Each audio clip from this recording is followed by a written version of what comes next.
ಶ್ರೀ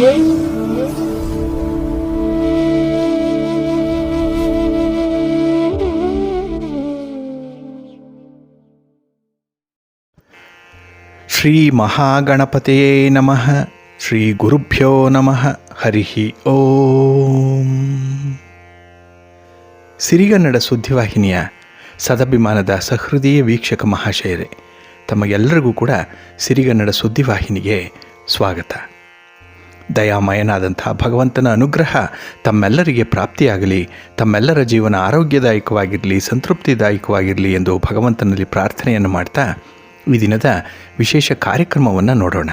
ಹಾಗೆ ದ್ವಾದಶ ರಾಶಿಯವರ ಗೋಚಾರ ಫಲಗಳು ಹೇಗಿವೆ ಅನ್ನೋದನ್ನು ಕೂಡ ತಿಳಿಯೋಣ ಬನ್ನಿ. ವೀಕ್ಷಕರೇ, ಈ ದಿನ ತಮ್ಮ ಹುಟ್ಟುಹಬ್ಬವನ್ನು ಆಚರಿಸ್ಕೊಳ್ತಾ ಇರುವಂಥ ತಮಗೆಲ್ಲರಿಗೂ ಕೂಡ ಹುಟ್ಟುಹಬ್ಬದ ಶುಭಾಶಯಗಳು. ಹಾಗೆ ಈ ದಿನಾಂಕದಂದು ವಿವಾಹವಾಗಿರುವಂಥ ದಂಪತಿಗಳಿಗೂ ಕೂಡ ವಿವಾಹ ವಾರ್ಷಿಕೋತ್ಸವದ ಶುಭಾಶಯಗಳನ್ನು ಹೇಳ್ತಾ ಭಗವಂತ ತಮಗೆಲ್ಲರಿಗೂ ಕೂಡ ಸಕಲ ಸನ್ಮಂಗಳಗಳನ್ನು ಕರುಣಿಸಲಿ ಅಂತ ಹೇಳಿ ಸಿರಿಗನ್ನಡ ಸುದ್ದಿವಾಹಿನಿಯ ಪರವಾಗಿ ಪ್ರಾರ್ಥಿಸುತ್ತೇನೆ.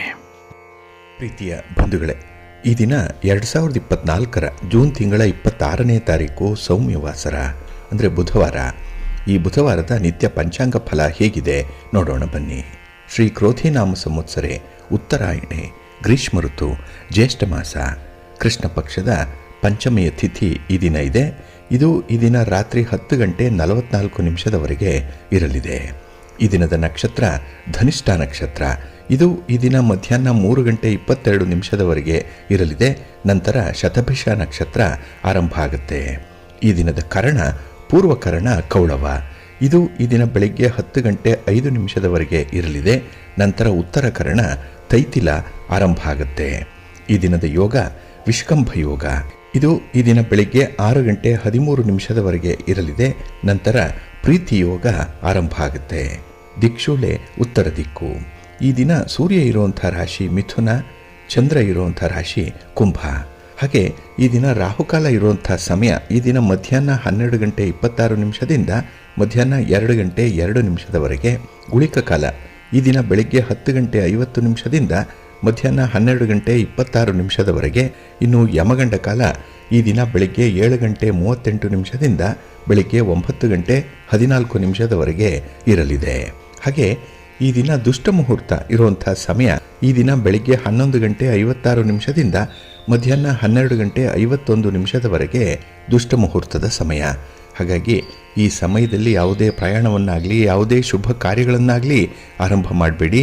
ಯಾಕೆಂದರೆ ನೀವು ಯಾವುದೇ ಕೆಲಸಗಳನ್ನು ಈ ದುಷ್ಟ ಮುಹೂರ್ತದ ಸಮಯದಲ್ಲಿ ಆರಂಭ ಮಾಡಿದರೆ ಅದರಿಂದ ಬರುವಂಥ ಫಲಿತಾಂಶಗಳು ಅಷ್ಟೊಂದು ಅನುಕೂಲಕರವಾಗಿ ಇರೋದಿಲ್ಲ.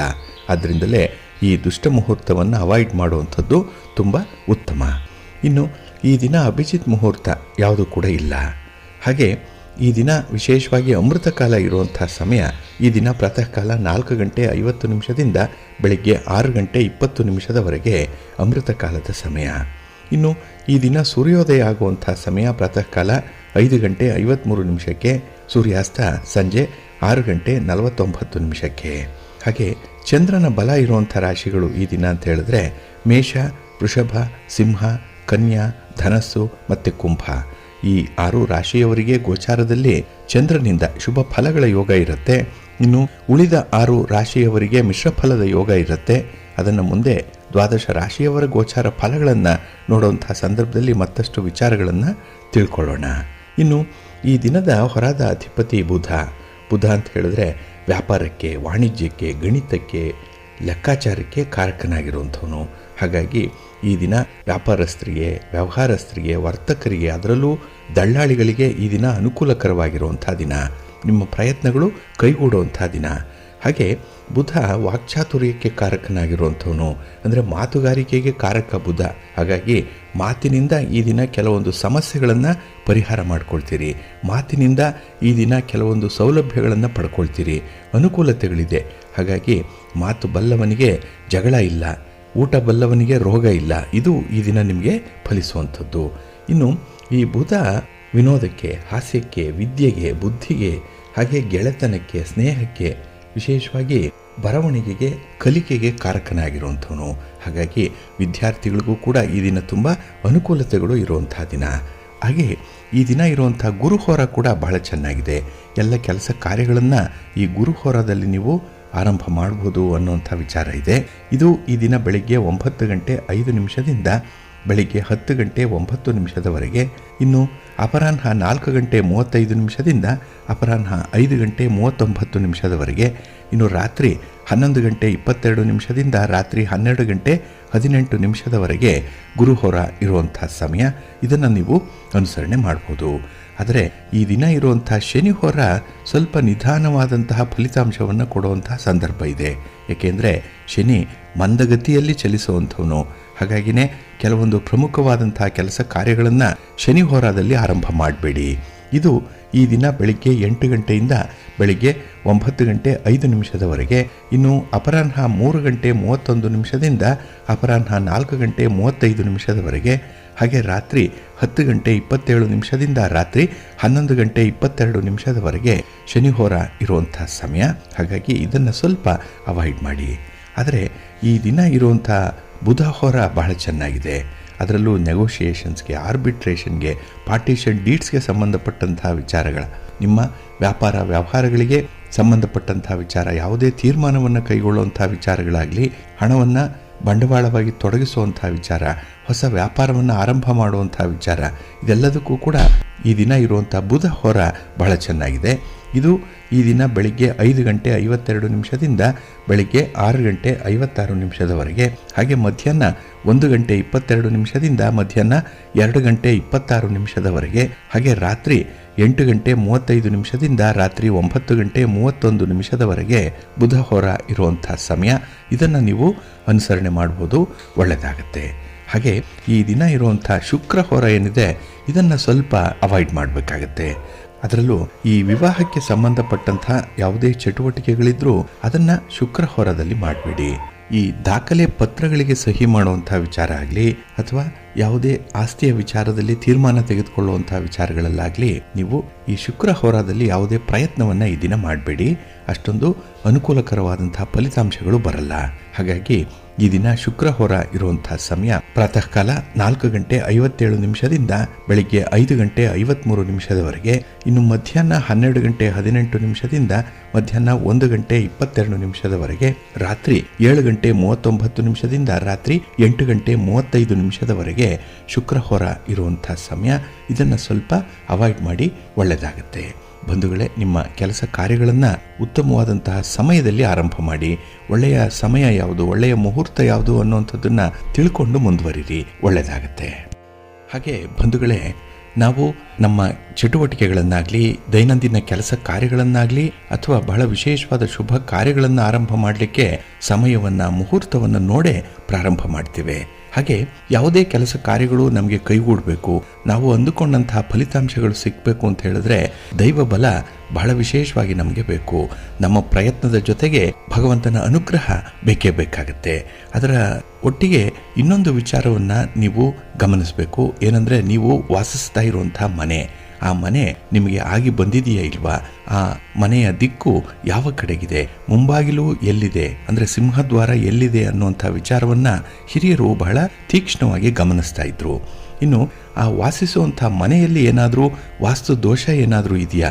ಏಕೆಂದರೆ ಎಷ್ಟೇ ಕೆಲಸ ಕಾರ್ಯಗಳನ್ನು ಮಾಡಿದ್ರು, ಯಾವುದೇ ಉದ್ಯೋಗ ಮಾಡಿ, ವ್ಯಾಪಾರ ಮಾಡಿ ಅದು ಕೈ ಹಿಡಿತಾ ಇಲ್ಲ ಅಂತ ಹೇಳಿದ್ರೆ ಆ ವಾಸ್ತು ದೋಷವೂ ಕೂಡ ಒಂದು ಕಾರಣವಾಗಿರಬಹುದು. ಅದೇ ಪ್ರಮುಖವಾಗಿ ಇಲ್ಲದೆ ಇದ್ದರೂ ಕೂಡ ಅದು ಸ್ವಲ್ಪ ಮಟ್ಟಿಗೆ ಪ್ರಭಾವವನ್ನು ಬೀರುವಂಥದ್ದು. ಹಾಗಾಗಿ ವಾಸ್ತು ದೋಷವನ್ನು ಮೊದಲು ಸರಿಪಡಿಸ್ಕೊಳ್ಬೇಕು ಅನ್ನುವಂಥ ವಿಚಾರ ಕೂಡ ವಾಸ್ತುಶಾಸ್ತ್ರದಲ್ಲಿದೆ. ಹಾಗಾಗಿ ವಾಸಿಸ್ತಾ ಇರುವಂಥ ಮನೆಯಲ್ಲಿ ವಾಸ್ತು ದೋಷ ಏನಾದರೂ ಇದೆಯೇ ಇಲ್ಲವೇ ಅಂತ ಹೇಳಿ ಕಂಡು ಹಿಡ್ಕೊಳ್ಳುವಂಥದ್ದು ಹೇಗೆ, ಇದು ಬಹಳ ಮುಖ್ಯವಾದಂಥ ವಿಚಾರ. ಇದು ಜಿಜ್ಞಾಸೆಯ ವಿಚಾರ. ಅದಕ್ಕಾಗಿ ಒಂದು ಸರಳವಾಗಿರುವಂಥ ಒಂದು ಪರಿಹಾರವನ್ನು ನೀವು ಮಾಡ್ಬೋದು. ಏನಂದರೆ, ಒಂದು ಹಳದಿ ನಿಂಬೆ ಹಣ್ಣನ್ನು ತೆಗೆದುಕೊಳ್ಳಿ. ಅಂದರೆ ಆ ನಿಂಬೆ ಹಣ್ಣಿನ ಮೇಲೆ ಯಾವುದೇ ರೀತಿಯ ಚುಕ್ಕೆಗಳಿರಬಾರ್ದು. ಆ ರೀತಿಯ ನಿಂಬೆ ಹಣ್ಣನ್ನು ತೆಗೆದುಕೊಂಡು ನೀವು ವಾಸಿಸುವಂಥ ಮನೆಯ ಯಾವುದಾದ್ರೂ ಒಂದು ಸ್ಥಳದಲ್ಲಿ ಅದನ್ನು ಜೋಪಾನವಾಗಿ ಇಡಿ. 72 ಗಂಟೆಗಳ ಕಾಲ ಆ ನಿಂಬೆಹಣ್ಣು ಅಲ್ಲೇ ಇರಬೇಕು. ನಂತರ ಆ ನಿಂಬೆಹಣ್ಣನ್ನು ತೆಗೆದು ನೋಡಿದ್ರಾಗ ಅದರ ಒಳಭಾಗದಲ್ಲಿ ಕಪ್ಪಾಗಿ ಏನಾದರೂ ಇದ್ದರೆ ಅಥವಾ ಮೇಲ್ಪದರ ಏನಾದರೂ ಕಪ್ಪು ಮಸಿಯಿಂದ ಕೂಡಿದ್ರೆ ಆ ಮನೆಯಲ್ಲಿ ವಾಸ್ತು ದೋಷ ಇದೆ ಅಂತ ಹೇಳಿ ತಿಳ್ಕೊಳ್ಬಹುದು. ಅಥವಾ ಬ್ಲ್ಯಾಕ್ ಮ್ಯಾಜಿಕ್ ಆಗಿದೆ ಅನ್ನೋಂಥದ್ದು ವಿಚಾರ ಕೂಡ ಅಲ್ಲಿ ಗೊತ್ತಾಗುತ್ತೆ. ಹಾಗೆ ಆ ನಿಂಬೆಹಣ್ಣಿನಲ್ಲಿ ಏನಾದರೂ ಕೂಡ ದ್ರವ ಬರ್ತಾ ಇದ್ರೆ, ಅಂದರೆ ಆ ನಿಂಬೆ ರಸ ಹೊರಗೆ ಏನಾದರೂ ಬರ್ತಾ ಇದ್ರೆ ಆ ಮನೆಯಲ್ಲಿ ವಾಸಿಸುವಂಥ ವ್ಯಕ್ತಿಗೆ ಪಿತೃದೋಷ ಇದೆ ಅಂತ ಹೇಳಿ ತಿಳ್ಕೊಳ್ಬಹುದು. ಇಲ್ಲಿ ಆ ಪಿತೃದೇವತೆಗಳು ಅತೃಪ್ತಿಯನ್ನು ಹೊಂದಿದ್ದಾರೆ, ಅದಕ್ಕಾಗಿಯೇ ಆ ಮನೆಯಲ್ಲಿ ಯಾವುದೇ ಶುಭ ಕಾರ್ಯಗಳಾಗ್ತಾ ಇಲ್ಲ, ವ್ಯಾಪಾರ ವ್ಯವಹಾರಗಳು ಪ್ರಗತಿದಾಯಕವಾಗಿಲ್ಲ, ಇನ್ನು ವರಮಾನ ಆಗಲಿ ಆದಾಯ ಆಗಲಿ ಆ ಮನೆಗೆ ನಿರಂತರವಾಗಿ ಬರ್ತಾ ಇಲ್ಲ, ಅದರಲ್ಲಿ ಒಂದು ಫ್ಲಕ್ಚುಯೇಷನ್ಸ್ ಇದೆ ಅನ್ನುವಂಥ ವಿಚಾರ ಗೊತ್ತಾಗುತ್ತೆ. ಏಕೆಂದರೆ ಪಿತೃದೇವತೆಗಳ ಆಶೀರ್ವಾದ ಬಹಳ ವಿಶೇಷವಾಗಿ ನಮಗೆ ಬೇಕು. ಪಿತೃಶಾಪ, ಪಿತೃದೋಷ ಇದನ್ನು ಪರಿಹಾರ ಮಾಡಿಕೊಳ್ಬೇಕು. ಹಾಗಾಗಿ ನಮಗೆ ಇಂತಹ ದೋಷಗಳನ್ನು ಪರಿಹಾರ ಮಾಡಿಕೊಳ್ಳಿಕ್ಕೆ ಇದು ದಿಕ್ಸೂಚಿಯಂತೆ ನಮಗೆ ಕಾಣಿಸ್ಕೊಳ್ಳುತ್ತೆ. ಇನ್ನು ಈ ನಿಂಬೆಹಣ್ಣು, ಮನೆಯ ಒಳಗೆ ಇಟ್ಟಿದ್ದಂತಹ ನಿಂಬೆಹಣ್ಣು ಏನಿದೆ, ಇದು ಎಲ್ಲಾದರೂ ಒಂದು ಕಡೆ ಬಿರುಕು ಬಿಟ್ಕೊಂಡಿದ್ರೆ ಆ ಮನೆಯಲ್ಲಿ ಖಂಡಿತ ವಾಸ್ತು ದೋಷ ಇದೆ ಅನ್ನುವಂಥದ್ದನ್ನು ತಿಳಿಸುತ್ತೆ. ಹಾಗಾಗಿ ನಿಂಬೆಹಣ್ಣು ಒಂದು ರೀತಿಯಲ್ಲಿ ಆರೋಗ್ಯಕಾರಿ ಎಷ್ಟೋ ಅಷ್ಟೇ ಈ ಮಾಂತ್ರಿಕ ಶಕ್ತಿಗೂ ಕೂಡ ಆ ನಿಂಬೆಹಣ್ಣನ್ನು ಬಳಸುವಂಥದ್ದು ಇದೆ. ಹಾಗಾಗಿ ಎಲ್ಲ ವಿಚಾರಗಳಲ್ಲೂ ಕೂಡ ನಿಂಬೆಹಣ್ಣೆ ಪ್ರಧಾನವಾಗಿ ಪರಿಗಣಿಸಲ್ಪಡುವಂಥದ್ದು. ಆ ಹಿನ್ನೆಲೆಯಲ್ಲಿ ನಿಮ್ಮ ಮನೆಯಲ್ಲಿ ಈ ವಾಸ್ತುದೋಷ ಇದೆಯೇ, ಪಿತೃದೋಷ ಇದೆಯೇ ಅನ್ನುವಂಥದ್ದನ್ನು ಕಂಡು ಹಿಡ್ಕೊಳ್ಳುವಂಥದ್ದು ಬಹಳ ಬಹಳ ಮುಖ್ಯ. ಇನ್ನು ಕಟ್ಟಿರುವಂತಹ ಹೊಸ ಮನೆ ಸ್ವಲ್ಪ ಸಮಯದಲ್ಲೇ ಈ ಗೋಡೆಗಳು ಬಿರುಕು ಬಿಡುವಂಥದ್ದೇನಾದರೂ ಇದ್ದರೆ ಅದು ಕೂಡ ಈ ಪಿತೃದೋಷದಿಂದ ಆಗುವಂಥ ವಿಚಾರ. ಅದನ್ನು ಸರಿಪಡಿಸ್ಕೊಳ್ಳಿಕ್ಕೂ ಕೂಡ ನಮಗೆ ಅವಕಾಶಗಳು ಸಿಕ್ಕತ್ತೆ, ಮುನ್ಸೂಚನೆಗಳು ಸಿಕ್ಕತ್ತೆ. ಇದನ್ನು ಸೂಕ್ಷ್ಮವಾಗಿ ನಾವು ಗಮನಿಸ್ತಾ ಇರಬೇಕು. ಹಾಗೆ ಹಿರಿಯರು ಹೇಳುವಂಥ ಪರಿಹಾರ ಕ್ರಮಗಳಿದೆ, ಅದು ಸರಳವಾಗಿರುತ್ತೆ, ಆದರೆ ನಂಬಿಕೆಯಿಂದ ಅದನ್ನು ನೀವು ಮಾಡಬೇಕಾಗತ್ತೆ. ಇದರಿಂದ ಆ ದೋಷಗಳು ಆಗಲಿ ಶಾಪಗಳಾಗಲಿ ನಿವಾರಣೆಯಾಗಿ ಮನಸ್ಸಿಗೆ ಸಮಾಧಾನ ಆಗುತ್ತೆ. ನಾವು ಮಾಡುವಂಥ ಚಟುವಟಿಕೆಗಳು ಅನುಕೂಲವನ್ನು ತರುತ್ತೆ, ತೃಪ್ತಿದಾಯಕವಾಗಿರುತ್ತೆ. ಹಾಗಾಗಿ ಆ ಮನೆಯಲ್ಲಿ ಶಾಂತಿ ಸಮೃದ್ಧಿಗಳು ನೆಲೆಸತ್ತೆ ಅನ್ನುವಂಥ ವಿಚಾರ ನಮ್ಮ ಧರ್ಮಶಾಸ್ತ್ರದಲ್ಲಿ ಇರುವಂಥದ್ದು. ಇದನ್ನು ನೀವು ಸೂಕ್ಷ್ಮವಾಗಿ ಅಳವಡಿಸ್ಕೊಳ್ಳುವಂಥ ಒಂದು ಪ್ರಯತ್ನ ಮಾಡಿ, ಒಳ್ಳೆಯದಾಗುತ್ತೆ. ಬಂಧುಗಳೇ, ಈ ದಿನ ಬುಧವಾರ ಅಂತ ಹೇಳಿದ್ರೆ ಬುಧ ಗ್ರಹದ ಅಧಿಪತ್ಯವನ್ನು ಹೊಂದಿರುವಂಥ ವಾರ ಇದು. ಹಾಗಾಗಿ ಈ ದಿನ ವಿಶೇಷವಾಗಿ ಬುದ್ಧಿಗೆ ಅಧಿಪತಿಯಾದಂಥ ಬುಧ ಗ್ರಹವನ್ನು ಆರಾಧನೆ ಮಾಡಬೇಕು. ಅದರಲ್ಲೂ ವಿದ್ಯಾಭಿವೃದ್ಧಿಗೆ ಬುಧ ಗ್ರಹದ ಪೂಜೆ ತುಂಬ ಪ್ರಶಸ್ತವಾಗಿದೆ. ಹಾಗೆ ಬುಧ ಚಂದ್ರನ ಮಗ, ಅದರಿಂದ ಈ ಬುಧನನ್ನು ಸೌಮ್ಯ ಅಂತ ಹೇಳಿ ಕರೀತಾರೆ. ಹಾಗಾಗಿನೇ ಈ ದಿನ ಸೌಮ್ಯವಾಸರ ಅಂತ ಹೇಳಿ ಕರೆಯಲ್ಪಟ್ಟಿರುವಂಥದ್ದು. ಹಾಗಾಗಿ ಈ ಹಸಿರು ಬಟ್ಟೆಯನ್ನುಟ್ಟಂತಹ ಚತುರ್ಭುಜ, ಖಡ್ಗ, ಗುರಾಣಿ, ಗದೆ ಮತ್ತು ವರಮುದ್ರೆಯನ್ನು ಧರಿಸಿರುವಂತಹ ಸಿಂಹವಾಹನನಾಗಿ ಬುಧ ಕಾಣಿಸ್ಕೊಳ್ತಾನೆ. ಹಾಗಾಗಿ ಬುಧನ ಈ ಒಂದು ಪ್ರತಿರೂಪವನ್ನು ಗಮನದಲ್ಲಿಟ್ಕೊಂಡು ಬುಧ ಸ್ತೋತ್ರವನ್ನು ಹೇಳ್ಕೊಳ್ಳುವಂಥದ್ದು, ಬುಧನನ್ನು ಸ್ಮರಣೆ ಮಾಡಿಕೊಳ್ಳುವಂಥದ್ದು ಈ ದಿನ ಆದರೆ ಖಂಡಿತ ನಿಮ್ಮ ಜ್ಞಾನ ವಿಕಾಸವಾಗುತ್ತೆ. ಯಾವುದೇ ಒಂದು ಕಷ್ಟದ ಸಮಯದಲ್ಲಿ, ಸಮಸ್ಯೆಯ ಸಂದರ್ಭದಲ್ಲಿ ನಿಮಗೆ ಒಂದು ಮಾರ್ಗೋಪಾಯ ಹೊಳೆದು ಬರುತ್ತೆ. ಹಾಗಾಗಿನೇ ಈ ದಿನ ವಿಶೇಷವಾಗಿ ಬುಧ ಗ್ರಹವನ್ನು ಆರಾಧನೆ ಮಾಡಿ. ಇನ್ನು ನವಗ್ರಹಗಳಲ್ಲೇ ಬುದ್ಧಿ ಮತ್ತು ಜ್ಞಾನಕ್ಕೆ ಅಧಿಪತಿಯಾಗಿರುವಂತಹ ಬುಧ ಸೂರ್ಯ ಮತ್ತು ಶುಕ್ರ ಗ್ರಹಗಳೊಂದಿಗೆ ಸ್ನೇಹಪರವಾಗಿರ್ತಾನೆ. ಹಾಗಾಗಿ ನಮಗೆ ಬೇಕಾಗಿರುವಂಥ ಆರೋಗ್ಯ ಆಗಲಿ, ಸಿರಿ ಸಂಪತ್ತುಗಳಾಗಲಿ, ಯಾವುದೇ ರೀತಿಯ ಸೌಲಭ್ಯಗಳಾಗಲಿ ಒದಗಿ ಬರುವಂಥದ್ದು ಈ ಬುಧನ ಆರಾಧನೆಯಿಂದ ಕೂಡ ಆಗತ್ತೆ ಅನ್ನುವಂಥ ವಿಚಾರ ಕೂಡ ಇದೆ. ಹಾಗಾಗಿ ಈ ದಿನ ಯಾರು ಬುಧ ಗ್ರಹ ಪೀಡಿತರಾಗಿರ್ತಾರೆ ಅಂಥವರು ಕೂಡ ಈ ಬುಧ ಗ್ರಹವನ್ನು ಆರಾಧನೆ ಮಾಡಿ ಸ್ತೋತ್ರವನ್ನು ಹೇಳ್ಕೊಳ್ಳಿ, ಭಕ್ತಿಯಿಂದ ಪೂಜೆ ಮಾಡಿ. ಹಾಗಾಗಿ ತೀಕ್ಷ್ಣವಾದಂತಹ ಬುದ್ಧಿವಂತಿಕೆ, ಅತ್ಯುತ್ತಮವಾದಂತಹ ಒಂದು ಸಂವಹನ ಕೌಶಲ್ಯ ಇದು ಬುಧನ ಕೃಪೆಯಿಂದ ಲಭಿಸುತ್ತೆ. ಇದು ನಿಮ್ಮ ವ್ಯಾಪಾರ ವ್ಯವಹಾರ, ನಿಮ್ಮ ಚಟುವಟಿಕೆಗಳಿಗೆ ಅನುಕೂಲಕರವಾದಂತಹ ಸನ್ನಿವೇಶವನ್ನು ಒದಗಿಸಿಕೊಡುತ್ತೆ ಅನ್ನುವಂಥ ವಿಚಾರವನ್ನು ಮನದಲ್ಲಿಟ್ಕೊಂಡು ನಂಬಿಕೆಯಿಂದ ಈ ದಿನ ಕಾರ್ಯ ಮುಂದುವರಿಸಿ, ಒಳ್ಳೆಯದಾಗತ್ತೆ. ಬಂಧುಗಳೇ, ಸಾಮಾನ್ಯವಾಗಿ ನೀವು ಶ್ರೀಚಕ್ರದ ಹೆಸರನ್ನು ಕೇಳಿದ್ದೀರಿ, ಅದನ್ನು ನೋಡಿದ್ದೀರಿ, ಪೂಜೆ ಮಾಡಿದ್ದೀರಿ. ಶ್ರೀಚಕ್ರಕ್ಕೆ ಅರ್ಚನೆ ಮಾಡಿರುವಂತಹ ಕುಂಕುಮವನ್ನು ನೀವು ಬಳಸಿದ್ದೀರಿ. ಇಲ್ಲಿ ದೇವಿ ದೇವಾಲಯಗಳಲ್ಲಿ ಹೆಚ್ಚಾಗಿ ಶ್ರೀಚಕ್ರವನ್ನು ಸ್ಥಾಪನೆ ಮಾಡಿರುವಂಥ ವಿಚಾರ ತಮಗೆ ಗೊತ್ತಿದೆ. ಕೆಲವಾರು ಮನೆಗಳಲ್ಲೂ ಕೂಡ ಶ್ರೀಚಕ್ರವನ್ನು ಇಟ್ಟು ಪೂಜೆ ಮಾಡ್ತಾ ಇದ್ದಾರೆ, ಆರಾಧನೆ ಮಾಡ್ತಾ ಇದ್ದಾರೆ. ಇಂತಹ ಮನೆಗಳಲ್ಲಿ ದೇವಿ ನೆಲೆಸಿರ್ತಾಳೆ, ಅಲ್ಲಿ ಒಂದು ಶಕ್ತಿಯ ಪೀಠವಾಗಿ ಪರಿವರ್ತಿತವಾಗಿರುತ್ತೆ ಆ ಮನೆ ಅನ್ನುವಂಥ ವಿಚಾರ ನಮ್ಮ ಜನಮಾನಸದಲ್ಲಿ ಇರುವಂಥದ್ದು.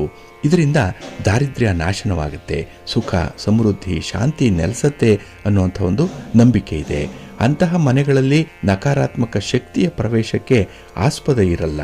ಈ ಯಂತ್ರ ಸ್ತ್ರೀ ಹಾಗೂ ಪುರುಷ ಶಕ್ತಿ ಅಂದರೆ ಶಿವ ಶಕ್ತಿ ಈ ಎರಡರ ಪ್ರತೀಕವಾಗಿ ಇರುವಂಥದ್ದು.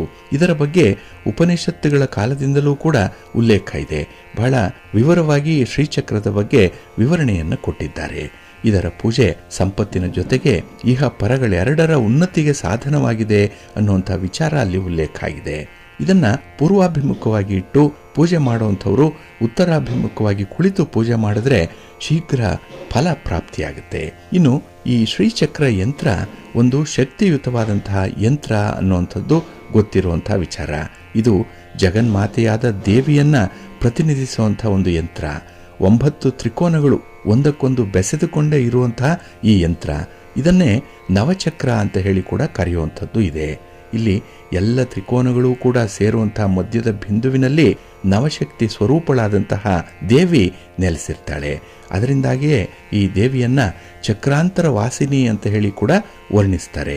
ಇಲ್ಲಿ ಶ್ರೀಚಕ್ರ ಯಂತ್ರದ ಮೇಲ್ಮುಖ ಅಗ್ನಿತತ್ವವನ್ನ, ಇದರ ಸುತ್ತಲೂ ಇರುವಂತಹ ವೃತ್ತ ವಾಯುತತ್ವವನ್ನ, ಮತ್ತೆ ಮಧ್ಯದ ಬಿಂದು ಜಲತತ್ವವನ್ನ, ಮತ್ತೆ ಅದರ ತಳ ಭೂತತ್ವವನ್ನ ಪ್ರತಿನಿಧಿಸುತ್ತೆ. ಹಾಗಾಗಿ ಇಲ್ಲಿ ವಾಯುತತ್ವ, ಜಲತತ್ವ, ಭೂತತ್ವ ಮತ್ತು ಅಗ್ನಿತತ್ವ ಈ 4 ತತ್ವಗಳು ಇದರಲ್ಲಿ ಅಡಕವಾಗಿರುವಂಥದ್ದು. ಇನ್ನು 9 ತ್ರಿಕೋನಗಳಿರುತ್ತೆ. ಇದು ಪರಸ್ಪರ ಒಂದಕ್ಕೊಂದು ಬೆಸೆದುಕೊಂಡಿರುವಂತಹ ರೀತಿಯಲ್ಲಿರುತ್ತೆ. ಮತ್ತೆ ಇದರಿಂದ 43 ಸಣ್ಣ ಸಣ್ಣ ತ್ರಿಕೋನಗಳು ಉಂಟಾಗಿರುತ್ತೆ. ಇದು ಪೂರ್ಣ ಬ್ರಹ್ಮಾಂಡದ ಅಥವಾ ಗರ್ಭದ ಸಂಕೇತವಾಗಿ ಅದ್ವೈತ ಸಿದ್ಧಾಂತವನ್ನು ಇದು ಪ್ರತಿಪಾದಿಸುತ್ತೆ. ಇನ್ನು ಶ್ರೀಚಕ್ರದ ಸುತ್ತಲೂ 8 ದಳದ ಕಮಲ ಇರುತ್ತೆ. ನಂತರ ಹೊರಗಡೆ 16 ದಳಗಳ ಕಮಲ ಇರುತ್ತೆ. ರೇಖಾಚಿತ್ರದ ಮೂಲಕ ದೇವಿಯನ್ನ ಪೂಜೆ ಮಾಡುವಂಥದ್ದು ಅತ್ಯುತ್ತಮ ವಿಧಾನಗಳಲ್ಲಿ ಇದು ಕೂಡ ಒಂದು ಅನ್ನುವಂಥ ಒಂದು ನಂಬಿಕೆ ಇದೆ. ತಲೆತಲಾಂತರದಿಂದ ಈ ಒಂದು ಪೂಜೆಯನ್ನ ಆರಾಧನೆಯನ್ನ ಅನುಸರಣೆ ಮಾಡ್ತಾ ಬರ್ತಾ ಇದ್ದಾರೆ. ಇದರಲ್ಲಿ ವಿಮಾನ ಚಕ್ರ ಇರುತ್ತೆ, ಗೋಪುರ ಚಕ್ರ ಇರುತ್ತೆ, ಮತ್ತೆ ಗೋಲಚಕ್ರ ಅನ್ನುವಂಥದ್ದು ಮುಖ್ಯವಾಗಿ 3 ಪ್ರಕಾರಗಳಿರುತ್ತೆ. ಇಲ್ಲಿ ವಿಮಾನ ಅಂತ ಹೇಳಿದ್ರೆ ವಿಮಾನ ಏರೋಪ್ಲೇನ್ ಇದು, ಮತ್ತೆ ಗೋಪುರ ಅಂತ ಹೇಳಿದ್ರೆ ಪಿರಮಿಡಲ್ ಆಕಾರದಲ್ಲಿ ಇರುವಂಥದ್ದು, ಇನ್ನು ಸ್ಪೆರಿಕಲ್ ಆಕಾರದಲ್ಲಿ ಗೋಲ ಚಕ್ರವಾಗಿ ಇರುವಂಥದ್ದು ಕೂಡ ಇದೆ. ಹಾಗೆ ಈ ಶ್ರೀಚಕ್ರವನ್ನ ಶಂಕರಾಚಾರ್ಯರು ಭಾರತದ ಹಲವಾರು ದೇವಾಲಯಗಳಲ್ಲಿ ಪ್ರತಿಷ್ಠಾಪನೆ ಮಾಡಿದ್ದಾರೆ ಅನ್ನುವಂಥದ್ದು ವಿಚಾರ ಕೂಡ ಇದೆ. ಅದರಲ್ಲಿ ಮುಖ್ಯವಾದಂತಹ ದೇವಾಲಯಗಳು ಅಂತ ಹೇಳಿದ್ರೆ ವಿಜಯವಾಡದ ಕನಕದುರ್ಗ, ಶೃಂಗೇರಿಯ ಶಾರದಾಂಬ, ಕೊಲ್ಲಾಪುರದ ಮಹಾಲಕ್ಷ್ಮಿ, ಕಂಚಿಯ ಕಾಮಾಕ್ಷಿ, ನೆಲ್ಲೂರು ಆಂಧ್ರ ಪ್ರದೇಶ, ಚೆನ್ನೈನಲ್ಲಿರುವಂತಹ ಕಾಮಾಕ್ಷಿ ದೇವಾಲಯ, ಶ್ರೀರಂಗಪಟ್ಟಣದ ನಿಮಿಷಾಂಬ ದೇವಾಲಯ, ಶಿವನ ಸಮುದ್ರದಲ್ಲಿರುವಂತಹ ಮೀನಾಕ್ಷಿ ದೇವಾಲಯ, ಕೊಲ್ಲೂರು ಮೂಕಾಂಬಿಕಾ, ಶ್ರೀಶೈಲದಲ್ಲಿರುವಂತಹ ಭ್ರಮರಾಂಬ ದೇವಾಲಯ, ತಿರುವತ್ತಿಯೂರಿನಲ್ಲಿರುವಂತಹ ಕಾಳಿ ದೇವಾಲಯ, ಕಟೀಲು ದುರ್ಗಾ ಪರಮೇಶ್ವರಿ, ಗೌಹಾತಿಯಲ್ಲಿರುವಂತಹ ಕಾಮಾಖ್ಯ ದೇವಾಲಯ, ಕಾಶ್ಮೀರದಲ್ಲಿರುವಂತಹ ಜಗದಂಬ ಶಾರಿಕಾ ಭಾಗವತಿ ದೇವಾಲಯ, ಇವು ಬಹಳ ಮುಖ್ಯವಾಗಿ ಹೆಸರಿಸಬೇಕಾಗಿರುವಂತಹ ದೇವಾಲಯಗಳು. ಇಲ್ಲಿ ಶ್ರೀಚಕ್ರ ಇದೆ. ಇಲ್ಲಿ ಶ್ರೀಚಕ್ರದ ಪೂಜೆ ಪ್ರತಿನಿತ್ಯ ನಡೆಯುತ್ತೆ. ಹಾಗೆ ನೇಪಾಳದಲ್ಲಿರುವಂತಹ ಪಶುಪತಿನಾಥ ದೇವಾಲಯದಲ್ಲೂ ಕೂಡ ಶ್ರೀಚಕ್ರ ಸ್ಥಾಪನೆಯಾಗಿದೆ ಅನ್ನುವಂಥ ಒಂದು ವಿಚಾರ ಕೂಡ ಇದೆ. ಹಾಗಾಗಿ ಇಲ್ಲಿ ಶ್ರೀಚಕ್ರ ಅನ್ನುವಂಥದ್ದು ಬಹಳ ವಿಶೇಷವಾಗಿ ಗಮನಿಸಬೇಕಾಗಿರುವಂಥದ್ದು. ಅದರಲ್ಲೂ ಉಗ್ರ ಸ್ವರೂಪಳಾಗಿದ್ದಂತಹ ಮಾಂಸಾಹಾರ ಭಕ್ಷಕಳಾಗಿದ್ದಂತಹ ಮಧುರೈ ಮೀನಾಕ್ಷಿ ದೇವಿಯನ್ನ ಪಗಡೆ ಆಟದ ನೆಪದಲ್ಲಿ ಶಂಕರಾಚಾರ್ಯರು ಶ್ರೀಚಕ್ರದ ಮಧ್ಯೆ ಬಂಧನ ಮಾಡಿ ನಂತರ ದೇವಿ ಬಿಡುಗಡೆಗೆ ಕೇಳಿದಾಗ ಮಾಂಸಾಹಾರ ಬಿಟ್ಟು ಶಾಕಾಹಾರಿಯಾಗುವಂತೆ ಬೇಡಿಕೊಂಡ್ರು. ನಂತರ ದೇವಿ ಸೌಮ್ಯ ರೂಪಳಾಗಿ ಮೀನಾಕ್ಷಿಯಾಗಿ ನೆಲೆಸಿದ ನಂತರ ಶಂಕರಾಚಾರ್ಯರಿಂದ ಶ್ರೀಚಕ್ರ ಮೊದಲು ಸ್ಥಾಪನೆಯಾಗಿತ್ತು ಮಧುರೈನಲ್ಲೇ ಅನ್ನುವಂಥ ಒಂದು ವಿಚಾರ ಇದೆ. ಹಾಗಾಗಿ ಶಂಕರಾಚಾರ್ಯರು ಉಗ್ರ ಶಕ್ತಿ ಸೋಪಾನವಾಗಿದ್ದಂತಹ ಶ್ರೀಚಕ್ರವನ್ನು ಪರಿಷ್ಕರಿಸಿ ಮಂಗಳಕರವಾದಂತಹ ಶಕ್ತಿ ದೇವತೆಯ ಸಾತ್ವಿಕ ರೂಪ ಉಗಮಿಸುವಂತೆ ಮಾಡಿದ್ರು ಅನ್ನುವಂಥದ್ದು ಉಲ್ಲೇಖ ಕೂಡ ಇದೆ. ಹಾಗಾಗಿ ಈ ಶ್ರೀಚಕ್ರ ಅನ್ನುವಂಥದ್ದು ಅತ್ಯಂತ ಶಕ್ತಿಯುತವಾಗಿರುವಂತಹ ಚಕ್ರ. ಇದರ ಮೇಲೆ ಕ್ರಮಬದ್ಧವಾಗಿ ರಚಿಸಿದಂತಹ ಶ್ರೀಚಕ್ರದ ಮೇಲೆ ಲೇಸರ್ ಕಿರಣಗಳನ್ನು ಹಾಯಿಸಿದ್ರೆ ಶ್ರೀದೇವಿಯ ಚಿತ್ರ ಗೋಚರಿಸುತ್ತೆ. ಇದು ದಾಖಲೆಯಲ್ಲಿ ಇರುವಂತಹ ವಿಚಾರ. ಹಾಗಾಗಿ ಶ್ರೀಚಕ್ರದ ಮೇಲೆ ಇಟ್ಟಂತಹ ದೃಷ್ಟಿ ನರಮಂಡಲದಲ್ಲಿ ಉಂಟಾಗುವಂತಹ ಒಂದು ಕಂಪನ ಏನಿದೆ ಅದು ಆಲ್ಫಾ ಅಲೆಯನ್ನು ಹೊರಡಿಸುತ್ತೆ ಅನ್ನುವಂಥದ್ದು ಕೂಡ ಇದೆ. ಹಾಗೆ ಶ್ರೀಚಕ್ರದ ಚೌಕಟ್ಟೇನಿದೆ ಅದು ಜ್ಞಾನೇಂದ್ರಿಯ ಮಟ್ಟದ ಆಧುನಿಕ ನರಶಾಸ್ತ್ರದ ವಿವರಣೆಗೆ ಹೋಲಿಕೆ ಇದೆ, ಅದಕ್ಕೂ ಸಾಮ್ಯತೆ ಇದೆ ಅನ್ನುವಂಥದ್ದನ್ನು ವಿಜ್ಞಾನಿಗಳು ಹೇಳಿದ್ದಾರೆ. ಇನ್ನು ಈ ಆಧುನಿಕ ನರಶಾಸ್ತ್ರ ಇರ್ಬೋದು, ಬಲ ಮೆದುಳು, ದೃಷ್ಟಿ ಮತ್ತೆ ಶ್ರವಣ ಇದರ ಚೇತಕ ಅಂತ ಹೇಳಿ ಋಷಿವರಿಯರು ನಂಬಿದ್ರು. ಆದ್ರಿಂದಲೇ ನಮ್ಮ ದೇಹ ಹೇಗೆ ಕಾರ್ಯಶೀಲತೆಯ ವಿಸ್ತಾರವಾದಂತಹ ಜ್ಞಾನ ಪಡ್ಕೊಂಡಿದೆ ಅದು ಶ್ರೀಚಕ್ರಕ್ಕೆ ಹೋಲಿಕೆಯಾಗುತ್ತೆ ಅನ್ನುವಂಥ ಒಂದು ವಿಚಾರ ಇದೆ. ಇಲ್ಲಿ ನೀವು ಗಮನಿಸ್ಬೋದು, ಈಜಿಪ್ಟ್ನಲ್ಲಿ ಪಿರಮಿಡ್ ಇದೆ, ಅದರ ರಚನಾಶಾಸ್ತ್ರಕ್ಕೂ ಮತ್ತೆ ನಮ್ಮಲ್ಲಿರುವಂತಹ ಈ ಶ್ರೀಚಕ್ರದ ರೇಖಾ ಗಣಿತದ ಶಾಸ್ತ್ರಕ್ಕೂ ಸಾಮ್ಯತೆ ಇದೆ. ಇಲ್ಲಿ ರಹಸ್ಯದ ಕೊಡುಗೆ ನಮ್ಮ ಹಿರಿಯರು ಕೊಟ್ಟಿರುವಂಥದ್ದು. ಹಾಗಾಗಿ ಶ್ರೀಚಕ್ರದ ರಹಸ್ಯವನ್ನು ಭೇದಿಸಲಿಕ್ಕೆ ಈಗಲೂ ಕೂಡ ಸಾಧ್ಯವಾಗಿಲ್ಲ. ಹೇಗೆ ರಚನೆ ಆಯಿತು, ಹೇಗೆ ಸಂಯೋಜನೆ ಆಗಿದೆ, ಏನು ಅನುಕ್ರಮಣಿಕೆ ಇದೆ ಅನ್ನುವಂಥ ವಿಚಾರಗಳಲ್ಲಿ ಈಗಲೂ ಕೂಡ ಸಂಶೋಧನೆಗಳು ನಡೀತಾ ಇದೆ. ತಜ್ಞರು ಹಾಗೆ ವಿಜ್ಞಾನಿಗಳು ಜೊತೆಗೆ ಆಧ್ಯಾತ್ಮಿಕ ಚಿಂತಕರು ಈ ಬಗ್ಗೆ ಪ್ರತಿನಿತ್ಯ ಒಂದಲ್ಲ ಒಂದು ರೀತಿಯಲ್ಲಿ ಶ್ರೀಚಕ್ರದ ಬಗ್ಗೆ, ಅದರ ಉಗಮದ ಬಗ್ಗೆ, ಸ್ಥಾಪನೆಯ ಬಗ್ಗೆ, ಪೂಜೆಯ ಬಗ್ಗೆ, ಅದು ಕೊಡುವಂತಹ ಫಲಿತಾಂಶಗಳ ಬಗ್ಗೆ ವಿಶೇಷ ರೀತಿಯಲ್ಲಿ ಗಮನ ಹರಿಸ್ತಾ ಇದ್ದಾರೆ. ಹಾಗಾಗಿ ತಾವು ಕೂಡ ಈ ಶ್ರೀಚಕ್ರದ ಬಗ್ಗೆ ಅಭಿಮಾನ ಇಟ್ಟು ಪೂಜೆ ಮಾಡಿ, ಶ್ರೀಚಕ್ರವನ್ನು ಪೂಜೆ ಮಾಡಿರುವಂತಹ ಈ ಅರ್ಚನೆಯ ಕುಂಕುಮವನ್ನು ಹಣೆಗೆ ಧರಿಸಿಕೊಂಡು ನಿಮ್ಮ ಕೆಲಸ ಕಾರ್ಯಗಳನ್ನು ಆರಂಭ ಮಾಡಿ ಒಳ್ಳೆಯದಾಗುತ್ತೆ. ಪ್ರೀತಿಯ ಬಂಧುಗಳೇ, ಇನ್ನು ಮುಂದೆ ದ್ವಾದಶ ರಾಶಿಯವರ ಗೋಚಾರ ಫಲಗಳು ಹೇಗಿವೆ ನೋಡೋಣ ಬನ್ನಿ. ಮೊದಲಿಗೆ ಮೇಷರಾಶಿ. ಮೇಷರಾಶಿಯವರಿಗೆ ಈ ದಿನ ಲಾಭಸ್ಥಾನದಲ್ಲಿ ಚಂದ್ರ ಇರುವಂಥ ದಿನ. 11ನೇ ಮನೆಯಲ್ಲಿ ಚಂದ್ರ ಅಂದರೆ ಮನಸ್ಸಿಗೆ ಸಮಾಧಾನ, ಮಾಡುವಂಥ ಕೆಲಸ ಕಾರ್ಯಗಳಲ್ಲಿ ತೃಪ್ತಿ. ಹಾಗೆ ಈ ಸ್ವಂತ ವ್ಯಾಪಾರದಲ್ಲೂ ಕೂಡ ಈ ದಿನ ಪ್ರಗತಿದಾಯಕವಾದಂತಹ ಸನ್ನಿವೇಶವನ್ನು ಕಾಣ್ತೀರಿ. ಇನ್ನು ಹೊಸ ಜವಾಬ್ದಾರಿಗಳನ್ನು ಬಹಳ ಸುಲಭದಲ್ಲಿ ನಿಭಾಯಿಸುವಂಥದ್ದು ಕೂಡ ಇದೆ. ಕೆಲಸದ ಒತ್ತಡ ಇದೆ, ಆದರೂ ಕೂಡ ಬಹಳ ಅಂದಾಜಿನ ಪ್ರಕಾರ ನಿಮ್ಮ ಕೆಲಸ ಕಾರ್ಯಗಳು ನಡೆಯುತ್ತೆ. ತುಂಬ ಲೆಕ್ಕಾಚಾರ ಇದೆ. ಹಾಗೆ ಈ ದಿನ ನಿಮಗೆ ಎದುರಾಗುವಂಥ ಅವಕಾಶಗಳ ಸದುಪಯೋಗ ಆಗುವಂಥದ್ದು ಕೂಡ ಇದೆ. ಜೊತೆಗೆ ಹಣ ಹೂಡಿಕೆಗೆ ಸಕಾಲ ಇದು. ಹಾಗಾಗಿ ಯಾವುದೇ ರೀತಿಯ ಬಂಡವಾಳ ತೊಡಗಿಸುವಂಥ ವಿಚಾರ, ವ್ಯಾಪಾರ ವ್ಯವಹಾರಗಳನ್ನು ಅಭಿವೃದ್ಧಿಪಡಿಸುವಂಥ ವಿಚಾರ, ಸ್ಥಿರಾಸ್ತಿಯ ಖರೀದಿ ವಿಚಾರ ಇತ್ಯಾದಿಗಳಿಗೆ ಈ ದಿನ ಉತ್ತಮವಾದಂಥ ಅವಕಾಶಗಳು ಕೂಡಿ ಬರುತ್ತೆ. ಇನ್ನು ಸಮಾಜದಲ್ಲಿ ಪ್ರತಿಷ್ಠೆ ಹೆಚ್ಚಾಗುವಂಥದ್ದು, ನಿಮ್ಮ ಗೌರವ ಸ್ಥಾನಮಾನಗಳು ಕೂಡ ಹೆಚ್ಚಾಗುತ್ತೆ. ಕೊಟ್ಟ ಮಾತನ್ನು ಉಳಿಸ್ಕೊಳ್ಳುವಂಥ ಒಂದು ಪ್ರಯತ್ನದಲ್ಲಿ ಈ ದಿನ ಇರ್ತೀರಿ. ಹಾಗಾಗಿನೇ ಈ ದಿನ ಕೆಲಸಗಳಲ್ಲಿ ತುಂಬ ನಿಷ್ಠೆಯಿಂದ, ನಂಬಿಕೆಯಿಂದ ಮುಂದುವರಿಯುವಂಥದ್ದು ಇದೆ. ಹಾಗೆ ಉದ್ಯೋಗಿಗಳಿಗೆ ಅನುಕೂಲಕರವಾದಂಥ ಬದಲಾವಣೆಗಳು ಉಂಟಾಗುವಂಥ ಸಂದರ್ಭ ಇದೆ. ಇನ್ನು ಪ್ರಮುಖವಾದಂಥ ವ್ಯವಹಾರಗಳು ಸಕಾಲದಲ್ಲಿ ಪೂರ್ಣ ಆಗುತ್ತೆ. ಇದು ಮನಸ್ಸಿಗೆ ತುಂಬ ಸಮಾಧಾನವನ್ನು ತರುವಂಥದ್ದು. ಹಾಗೆ ಈ ದಿನ ನಿಮ್ಮ ಕುಟುಂಬಸ್ಥರಾಗಲಿ, ನಿಮ್ಮ ಬಂಧು ಬಾಂಧವರಾಗಲಿ ನಿಮಗೆ ಬೇಕಾದಂತಹ ಸಹಾಯವನ್ನು, ಸಹಕಾರವನ್ನು ಸೂಕ್ತ ಸಮಯದಲ್ಲಿ ಕೊಡುವಂಥದ್ದು ಕೂಡ ಇದೆ. ಇದು ವ್ಯವಹಾರಗಳಿಗೆ ಅಭಿವೃದ್ಧಿ ಹೊಂದಲಿಕ್ಕೆ ಸಹಾಯಕವಾಗುತ್ತೆ. ಹಾಗೆ ಈ ದಿನ ಯಾರಿಗಾದರೂ ಭರವಸೆಯನ್ನು ಕೊಡುವ ಮೊದಲು ನಿಮ್ಮ ಇತಿಮಿತಿಯನ್ನು ನೋಡಿಕೊಂಡು ಮುಂದುವರಿಯುವಂಥದ್ದು ಉತ್ತಮ. ಇನ್ನು ಹೊಸ ವ್ಯವಹಾರಗಳಿಗಾಗಲಿ, ಪಾರ್ಟ್ನರ್ಶಿಪ್ಪಲ್ಲಿ ಮಾಡುವಂಥ ವ್ಯವಹಾರಗಳಿಗಾಗಲಿ ಈ ಷರತ್ತುಗಳೇನಿದೆ ಅದನ್ನು ಪೂರ್ಣಗೊಳಿಸುವಂಥ ಒಂದು ವಿಚಾರದಲ್ಲಿ ಸ್ವಲ್ಪ ಬದಲಾವಣೆಯನ್ನು ಮಾಡಿಕೊಳ್ಳಿ, ಸ್ವಲ್ಪ ಹೊಂದಾಣಿಕೆ ಮಾಡಿಕೊಳ್ಳಿ, ಒಳ್ಳೆಯದಾಗುತ್ತೆ. ನಿಮ್ಮ ಮನೆ ದೇವರನ್ನು ಸ್ಮರಣೆ ಮಾಡ್ತಾಯಿರಿ. ಹಾಗೆ ಭಕ್ತಿಯಿಂದ ಈ ದಿನ ವಿಷ್ಣು ಸ್ತೋತ್ರವನ್ನು ಹೇಳ್ಕೊಳ್ಳಿ, ವಿಷ್ಣು ಸಹಸ್ರನಾಮವನ್ನು ಹೇಳ್ಕೊಳ್ಳಿ, ಒಳ್ಳೆಯದಾಗುತ್ತೆ. ನಿಮ್ಮ ಅದೃಷ್ಟದ ಬಣ್ಣ ತಿಳಿ ಹಸಿರು, ಅದೃಷ್ಟದ ದಿಕ್ಕು ಪೂರ್ವ ದಿಕ್ಕು, ಅದೃಷ್ಟ ಸಂಖ್ಯೆ 1. ವೃಷಭರಾಶಿ. ವೃಷಭರಾಶಿಯವರಿಗೆ ಈ ದಿನ ಉದ್ಯೋಗ ಸ್ಥಾನದಲ್ಲಿ ಚಂದ್ರ ಇದ್ದಾನೆ, 10ನೇ ಮನೆ. ಹಾಗಾಗಿನೇ ಈ ದಿನದಲ್ಲಿ ನಿಮ್ಮ ಗ್ರಹಸ್ಥಾನಗಳು ಅನುಕೂಲಕರವಾದಂಥ ಸನ್ನಿವೇಶದಲ್ಲಿದೆ. ಪರಿಸ್ಥಿತಿ ಧನಾತ್ಮಕವಾಗಿದೆ. ಹಾಗಾಗಿನೇ ವಿಚಾರಪೂರ್ಣವಾಗಿ ಯೋಚನೆ ಬರುವಂಥದ್ದು. ನಿಮ್ಮ ಯೋಜನೆ ಆಗಲಿ, ಯೋಚನೆಗಳಾಗಲಿ, ಆಲೋಚನೆಗಳಾಗಲಿ ತುಂಬ ಪಾಸಿಟಿವ್ ಆಗಿರುತ್ತೆ ಈ ದಿನ. ಹಾಗೆ ಯಶಸ್ಸನ್ನು ಪಡ್ಕೊಳ್ಳಿಕ್ಕೆ ಪ್ರಯತ್ನವೂ ಕೂಡ ಮುಖ್ಯ. ಅಂಥ ಒಂದು ಪ್ರಯತ್ನ ನಿಮ್ಮಿಂದ ಆಗುವಂಥದ್ದು. ಏಕೆಂದರೆ ಆತ್ಮವಿಶ್ವಾಸ ಚೆನ್ನಾಗಿರೋದ್ರಿಂದ, ಆತ್ಮಬಲ ಇರೋದ್ರಿಂದ, ಸೆಲ್ಫ್ ಕಾನ್ಫಿಡೆನ್ಸ್ ಇರೋದ್ರಿಂದ ಈ ದಿನ ಅತ್ಯುತ್ತಮವಾದಂಥ ಕೆಲಸಗಳ ನಿರ್ವಹಣೆ ಆಗುವಂಥದ್ದು ಕೂಡ ಇದೆ. ನಿಮ್ಮ ಯಾವುದೇ ಯಶಸ್ಸಿಗೆ ಮನಸ್ಸು ಕಾರಣ. ಮನಸ್ಸಿದ್ದರೆ ಮಾರ್ಗ ಅಂತ ಹೇಳ್ತಾರೆ. ಹಾಗಾಗಿ ಕೆಲವೊಂದು ವಿಚಾರಗಳು ನಿಮಗೆ ಇಷ್ಟ ಆಗಿ ಆ ಕೆಲಸವನ್ನು ಮಾಡಬೇಕು ಅಂದರೆ ಕ್ಷಣಾರ್ಧದಲ್ಲಿ ಮಾಡಿ ಮುಗಿಸ್ತೀರಿ. ಹಾಗೆ ಕೆಲವೊಂದು ಕಷ್ಟದ ವಿಚಾರಗಳಿದೆ, ಬೇಡದ ವಿಚಾರಗಳಿದೆ, ದುಃಖದ ವಿಚಾರಗಳಿದೆ. ಇದನ್ನು ಬಹಳ ಸೂಕ್ಷ್ಮವಾಗಿ ದೂರ ಇಡುವಂಥ ಒಂದು ಪ್ರಯತ್ನ ಕೂಡ ಮಾಡ್ತೀರಿ. ಹಾಗಾಗಿ ನಿಮಗೆ ಗೊತ್ತಿದೆ, ನಿಮ್ಮ ಬುದ್ಧಿವಂತಿಕೆಗೆ ಈ ದಿನ ಒಂದು ಸವಾಲು ಎದುರಾಗುವಂಥದ್ದು, ಎಲ್ಲ ಒಂದು ಕಡೆ ಒಂದು ಪೈಪೋಟಿ ಇದೆ, ಕಾಂಪಿಟೇಷನ್ ಅನ್ನುವಂಥದ್ದು ಇದೆ. ಹಾಗಾಗಿ ಕೆಲವು ವ್ಯಕ್ತಿಗಳನ್ನು ದೂರ ಇಡುವಂಥ ಒಂದು ಪ್ರಯತ್ನ, ಅದರಲ್ಲಿ ತುಂಬ ಸಕ್ಸಸ್ ಆಗಿದ್ದೀರಿ.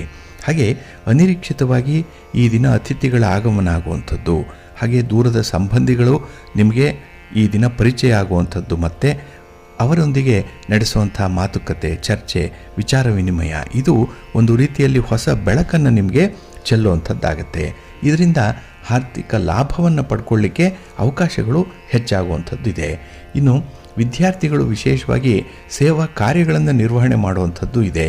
ನಿಮ್ಮ ಇತಿಮಿತಿಯಲ್ಲಿ ನಿಮ್ಮ ಶಕ್ತಿ ಸಾಮರ್ಥ್ಯಕ್ಕೆ ಅನುಗುಣವಾಗಿ ಯಾವುದೋ ಒಂದು ಒಳ್ಳೆಯ ಸಹಾಯ ಕಾರ್ಯವನ್ನು ಮಾಡುವಂಥದ್ದು ಕೂಡ ಇರುತ್ತೆ. ಇನ್ನು ಈ ದಿನ ನೀವು ಕೈಗೊಳ್ಳುವಂಥ ವ್ಯಾಪಾರ ವ್ಯವಹಾರದ ನಿರ್ಧಾರಗಳೇನಿದೆ ಅದು ತುಂಬ ಯಶಸ್ಸನ್ನು ತರುತ್ತೆ. ಶುಭ ಇದೆ, ಲಾಭ ಇದೆ. ಈ ದಿನ ನಿಮಗೆ ತೃಪ್ತಿ ಕೂಡ ಇದೆ. ನಿಮ್ಮ ಉದ್ಯೋಗ, ನಿಮ್ಮ ವ್ಯಾಪಾರ ಈ ದಿನ ಅಭಿವೃದ್ಧಿ ಪಥದತ್ತ ಸಾಗುವಂಥದ್ದು. ಏಕೆಂದರೆ ಅದರಲ್ಲಿ ನಿಮ್ಮ ಒಂದು ನಿಷ್ಠೆ ಇದೆ, ಆಸಕ್ತಿ ಇದೆ. ಕಾಯಕವೇ ಕೈಲಾಸ ನಿಮಗೆ. ನಿಮ್ಮ ಮನೆ ದೇವರನ್ನು ಸ್ಮರಣೆ ಮಾಡಿಕೊಳ್ಳಿ, ಶಿವ ಪಾರ್ವತಿಯರ ದರ್ಶನ ಮಾಡಿ, ಶಿವನ ಪರಿವಾರ ದೇವತೆಗಳನ್ನು ಸ್ಮರಣೆ ಮಾಡಿಕೊಳ್ಳಿ. ಈ ದಿನ ಒಳ್ಳೆಯದಾಗುತ್ತೆ. ನಿಮ್ಮ ಅದೃಷ್ಟದ ಬಣ್ಣ ಗುಲಾಬಿ, ಅದೃಷ್ಟದ ದಿಕ್ಕು ಈಶಾನ್ಯ ದಿಕ್ಕು, ಅದೃಷ್ಟ ಸಂಖ್ಯೆ 1. ಮಿಥುನ ರಾಶಿ. ಮಿಥುನ ರಾಶಿಯವರಿಗೆ ಈ ದಿನ ಮಿಶ್ರ ಫಲಗಳಿರುವಂಥ ದಿನ. ಅದರಲ್ಲೂ ಯಾವುದೇ ಕೆಲಸ ಕಾರ್ಯಗಳನ್ನು ಮಾಡುವಾಗ ಸ್ವಲ್ಪ ಎಚ್ಚರಿಕೆಯಿಂದ ಮುಂದುವರಿಯಬೇಕಾಗತ್ತೆ. ಇನ್ನು ನಿಮ್ಮ ಕಾರ್ಯಕ್ಷೇತ್ರದಲ್ಲಿ ಈ ದಿನ ಸ್ಪರ್ಧೆ ಇರುವಂಥದ್ದು, ಒಂದು ಕಾಂಪಿಟೇಷನ್ ಅನ್ನುವಂಥದ್ದು ಇದೆ. ಜೊತೆಗೆ ಈ ದಿನ ಆರೋಗ್ಯದ ಕಡೆ ಕೂಡ ಗಮನ ಹರಿಸುವಂಥದ್ದು ನಿಮಗೆ ಬಹಳ ಮುಖ್ಯವಾದಂಥ ವಿಚಾರಗಳು. ಹಾಗಾಗಿ ನಿಮ್ಮ ಕೆಲಸ, ನಿಮ್ಮ ಆರೋಗ್ಯ ಬಹಳ ಪ್ರಮುಖವಾದಂಥ ಆದ್ಯತೆಯ ವಿಚಾರ ಆಗುತ್ತೆ. ಇನ್ನು ಈ ದಿನ ಯಾವುದೇ ಒಂದು ಸೌಮ್ಯದ ಬಗ್ಗೆ, ಅಧಿಕಾರದ ಬಗ್ಗೆ ಅಥವಾ ನಿಮ್ಮ ಒಂದು ಹಕ್ಕಿನ ಬಗ್ಗೆ ಪ್ರಸ್ತಾಪಗಳು ಬಂದರೆ ಅದನ್ನು ಬಹಳ ತಾಳ್ಮೆಯಿಂದ ಪರಿಹರಿಸಿಕೊಳ್ಳುವಂಥದ್ದು ಉತ್ತಮ. ಹಾಗೆ ಈ ದಿನ ನೀವು ಕೈಗೊಂಡಂತಹ ಕೆಲಸ ಕಾರ್ಯಗಳಲ್ಲಿ ಸ್ವಲ್ಪ ಮಂದಗತಿ ಇರುವಂಥದ್ದು, ನಿಧಾನವಾಗಿ ಕೆಲಸಗಳಾಗುತ್ತೆ. ಹಾಗಾಗಿ ತಾಳ್ಮೆಯನ್ನು ಕಳ್ಕೊಳ್ಬೇಡಿ. ಇನ್ನು ದೀರ್ಘಕಾಲದ ಸಮಸ್ಯೆಗಳನ್ನು ಪರಿಹಾರ ಮಾಡಿಕೊಳ್ಳಿಕ್ಕೆ ಮನಸ್ಸಿನಲ್ಲೇ ಒಂದು ಗುಣಾಕಾರ ಇದೆ, ಲೆಕ್ಕಾಚಾರ ಇದೆ. ಹಾಗಾಗಿ ಅದನ್ನು ತಿಳಿದವರ ಮುಂದೆ, ಗುರು ಹಿರಿಯರ ಮುಂದೆ ಪ್ರಸ್ತಾಪ ಮಾಡಿ ಅವರ ಒಂದು ಸಲಹೆ ಮಾರ್ಗದರ್ಶನವನ್ನು ಪಡ್ಕೊಂಡು ಮುಂದುವರಿಯುವಂಥದ್ದು ತುಂಬ ಉತ್ತಮ. ಇನ್ನು ನಿಮ್ಮ ವ್ಯಾಪಾರ, ನಿಮ್ಮ ಉದ್ಯೋಗದಲ್ಲಿ ನಿರೀಕ್ಷಿತ ಬದಲಾವಣೆಗಳು ಆಗುವಂಥ ಸಾಧ್ಯತೆಗಳು ಕೂಡ ಇದೆ. ಆದರೆ ಯಾವುದೇ ಕೆಲಸ ಕಾರ್ಯಗಳನ್ನು ಮಾಡುವಂಥ ಸಂದರ್ಭದಲ್ಲಿ ಸ್ವಲ್ಪ ಧೈರ್ಯ ಬೇಕು. ಹಾಗಾಗಿ ಹೆದರಿಕೆಯಿಂದ, ಅರ್ಧಂಬರ್ಧ ಮನಸ್ಸಿನಿಂದ ಕೆಲಸಗಳನ್ನು ಆರಂಭ ಮಾಡಬೇಡಿ. ಇನ್ನು ಈಗಾಗಲೇ ಹೇಳಿದಾಗೆ ನಿಮ್ಮ ಆರೋಗ್ಯಕ್ಕೆ ನಿತ್ಯ ಕಟ್ಟಳೆಗಳೇನಿದೆ ಅದಕ್ಕೆ ಬದ್ಧರಾಗಿ ಇರಬೇಕಾಗತ್ತೆ. ಇನ್ನು ಸಹನೆ, ಸಾಮರಸ್ಯ, ತಿಳುವಳಿಕೆ ಇದು ನಿಮ್ಮ ಪರಿಸ್ಥಿತಿಯನ್ನು ತಿಳಿಗೊಳಿಸುವಂಥದ್ದು. ಹಾಗಾಗಿ ಇಂಥ ವಿಚಾರಗಳಲ್ಲಿ ನೀವು ತೀವ್ರವಾದ ಗಮನವನ್ನು ಹರಿಸಬೇಕಾಗತ್ತೆ. ಇನ್ನು ಆಶಾಭಂಗ ಆಗಬಾರ್ದು, ಕೆಲಸ ಕಾರ್ಯಗಳಲ್ಲಿ ಸೋಲಾಗಬಾರ್ದು, ಅವಮಾನ ಆಗಬಾರ್ದು. ಹಾಗೆ ಆತ್ಮತೃಪ್ತಿಯನ್ನು ಇಟ್ಕೊಳ್ಬೇಕು ಅಂತ ಹೇಳಿದ್ರೆ ಈ ದಿನ ಸೌಹಾರ್ದತೆಯ ಅಗತ್ಯ ಇದೆ. ಸ್ವಲ್ಪ ಹೊಂದಾಣಿಕೆ ಮಾಡಿಕೊಳ್ಳುವಂಥದ್ದು ನಿಮ್ಮ ಮನಸ್ಥಿತಿಯಲ್ಲಿ ಇರಬೇಕಾಗತ್ತೆ. ಇದು ಹೆಚ್ಚಿನ ಫಲವನ್ನು ನಿಮಗೆ ತಂದುಕೊಡುತ್ತೆ. ಪ್ರಯತ್ನ ಮಾಡಿ, ಒಳ್ಳೆಯದಾಗತ್ತೆ. ಗಣಪತಿಯನ್ನು ಆರಾಧನೆ ಮಾಡಿ, ಗಣಪತಿಯ ಸ್ತೋತ್ರವನ್ನು ಹೇಳ್ಕೊಳ್ಳಿ, ಒಳ್ಳೆಯ ಫಲ ನಿಮಗೆ ಸಿಕ್ಕತ್ತೆ. ನಿಮ್ಮ ಅದೃಷ್ಟದ ಬಣ್ಣ ತಿಳಿ ಹಸಿರು, ಅದೃಷ್ಟದ ದಿಕ್ಕು ಪೂರ್ವ ದಿಕ್ಕು, ಅದೃಷ್ಟ ಸಂಖ್ಯೆ 2. ಕರ್ಕಾಟಕ ರಾಶಿ. ಕರ್ಕಾಟಕ ರಾಶಿಯವರಿಗೆ ಈ ದಿನ ಮಿಶ್ರ ಫಲಗಳಿರುವಂಥ ದಿನ.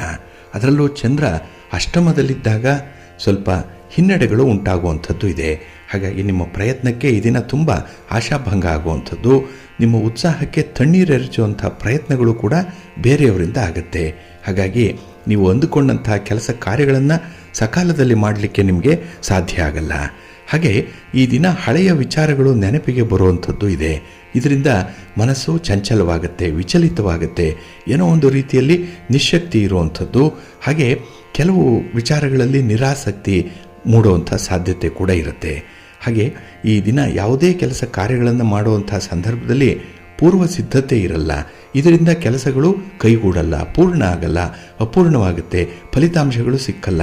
ನಿಮ್ಮ ಪ್ರಯತ್ನ ವ್ಯರ್ಥವಾಗುವಂಥ ಎಲ್ಲ ಸಾಧ್ಯತೆಗಳು ಕೂಡ ಈ ದಿನ ಇದೆ. ಹಾಗಾಗಿ ಈ ದಿನ ನಿಮ್ಮ ಪ್ರಯಾಣವನ್ನಾಗಲಿ ಅಥವಾ ಯಾವುದೇ ರೀತಿಯ ಹಣಕಾಸಿನ ವಿಚಾರದಲ್ಲಿ ತೆಗೆದುಕೊಳ್ಳುವಂಥ ತೀರ್ಮಾನದಲ್ಲಿ ಮುನ್ನೆಚ್ಚರಿಕೆ ಅನ್ನುವಂಥದ್ದು ಇರಲಿ. ಪ್ರಯಾಣ ನಿಮಗೆ ಅಷ್ಟೊಂದು ಶುಭವನ್ನು ಲಾಭವನ್ನು ತರಲ್ಲ. ದೂರದ ಪ್ರಯಾಣವನ್ನು ಆದಷ್ಟು ಮುಂದಕ್ಕೆ ಹಾಕುವಂಥದ್ದು ಉತ್ತಮ.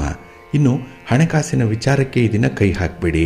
ಸಾಲ ಕೊಡೋವಂಥದ್ದಾಗಲಿ, ಸಾಲಕ್ಕೆ ಜಾಮೀನಾಗಿ ನಿಲ್ಲುವಂಥದ್ದಾಗಲಿ ಅಥವಾ ಸಾಲವನ್ನು ಈ ದಿನ ನೀವು ಬೇರೆಯವರಿಂದ ತರುವಂಥ ವಿಚಾರವನ್ನಾಗಲಿ ಮನಸ್ಸಿನಲ್ಲಿ ಎಣಿಸಬೇಡಿ. ಹಣದ ಬಗ್ಗೆನೇ ಚಿಂತೆ ಬೇಡ. ಈ ದಿನ ಏನು ಭಗವಂತ ಕೊಟ್ಟಿದ್ದಾನೋ ಅದರಲ್ಲೇ ತೃಪ್ತಿ ಪಡಬೇಕು ಈ ದಿನ ಮತ್ತು ನಾಳೆಯ ದಿನ ನೀವು. ಇನ್ನು ವಿಶೇಷವಾಗಿ ಹೊಸದಾಗಿ ವಸ್ತುಗಳನ್ನು ಖರೀದಿ ಮಾಡಬೇಕು. ವಾಹನ ಆಗಲಿ, ಒಡವೆ ವಸ್ತ್ರಗಳಾಗಲಿ, ಇಂಥ ವಿಚಾರಗಳೇನಾದರೂ ಮನಸ್ಸಿನಲ್ಲಿದ್ದರೆ ಈ ದಿನ ಅನುಭವಸ್ತ್ರ ಒಂದು ಮಾರ್ಗದರ್ಶನದಲ್ಲಿ ಮುಂದುವರಿಯಿರಿ. ಏಕಾಂಗಿಯಾಗಿ ಈ ಕೆಲಸಗಳಿಗೆ ನೀವು ಕೈ ಹಾಕಬೇಡಿ. ಯಾವುದೇ ರೀತಿಯ ಕಮಿಟ್ಮೆಂಟ್ಗೆ ಹೋಗಬೇಡಿ. ಅದು ಒಳ್ಳೆಯ ಫಲವನ್ನು ತರಲ್ಲ ನಿಮಗೆ. ಹಾಗೆ ಬಹಳ ವಿಶೇಷವಾಗಿ ನಿಮ್ಮ ಕೆಲಸ ಕಾರ್ಯಗಳು ಪ್ರತಿಫಲ ನೀಡುವಂಥ ಸಮಯ ಇದೆ. ಆದರೆ ಅದರ ಸದುಪಯೋಗ ಪಡಿಸ್ಕೊಳ್ಳಿ. ಸಮಯವನ್ನು ಸೂಕ್ಷ್ಮವಾಗಿ ಅಬ್ಸರ್ವ್ ಮಾಡಿ ಮುಂದುವರಿರಿ. ಮತ್ತು ಹಿತಶತ್ರುಗಳ ಬಗ್ಗೆ ಇದನ್ನು ಸ್ವಲ್ಪ ಜಾಗೃತರಾಗಿರಿ. ನಿಮ್ಮ ಇಷ್ಟ ದೇವರನ್ನು ಆರಾಧನೆ ಮಾಡಿಕೊಳ್ಳಿ. ಹಾಗೆ ರುದ್ರದೇವರನ್ನು ಪ್ರಾರ್ಥನೆ ಮಾಡಿಕೊಳ್ಳಿ, ಶಿವನನ್ನು ಪ್ರಾರ್ಥನೆ ಮಾಡಿಕೊಳ್ಳಿ ಈ ದಿನ. ಹಾಗೆ ಮೃತ್ಯುಂಜಯ ಸ್ತೋತ್ರವನ್ನು ಈ ದಿನ ಹೇಳ್ಕೊಳ್ಳಿ, ಒಳ್ಳೆಯದಾಗುತ್ತೆ. ನಿಮ್ಮ ಅದೃಷ್ಟದ ಬಣ್ಣ ತಿಳಿ ನೀಲಿ, ಅದೃಷ್ಟದ ದಿಕ್ಕು ಈಶಾನ್ಯ ದಿಕ್ಕು, ಅದೃಷ್ಟ ಸಂಖ್ಯೆ 5. ಸಿಂಹರಾಶಿಯವರಿಗೆ ಈ ದಿನ ಕಳತ್ರ ಸ್ಥಾನದಲ್ಲಿ ಚಂದ್ರ ಇರುವಂಥ ದಿನ.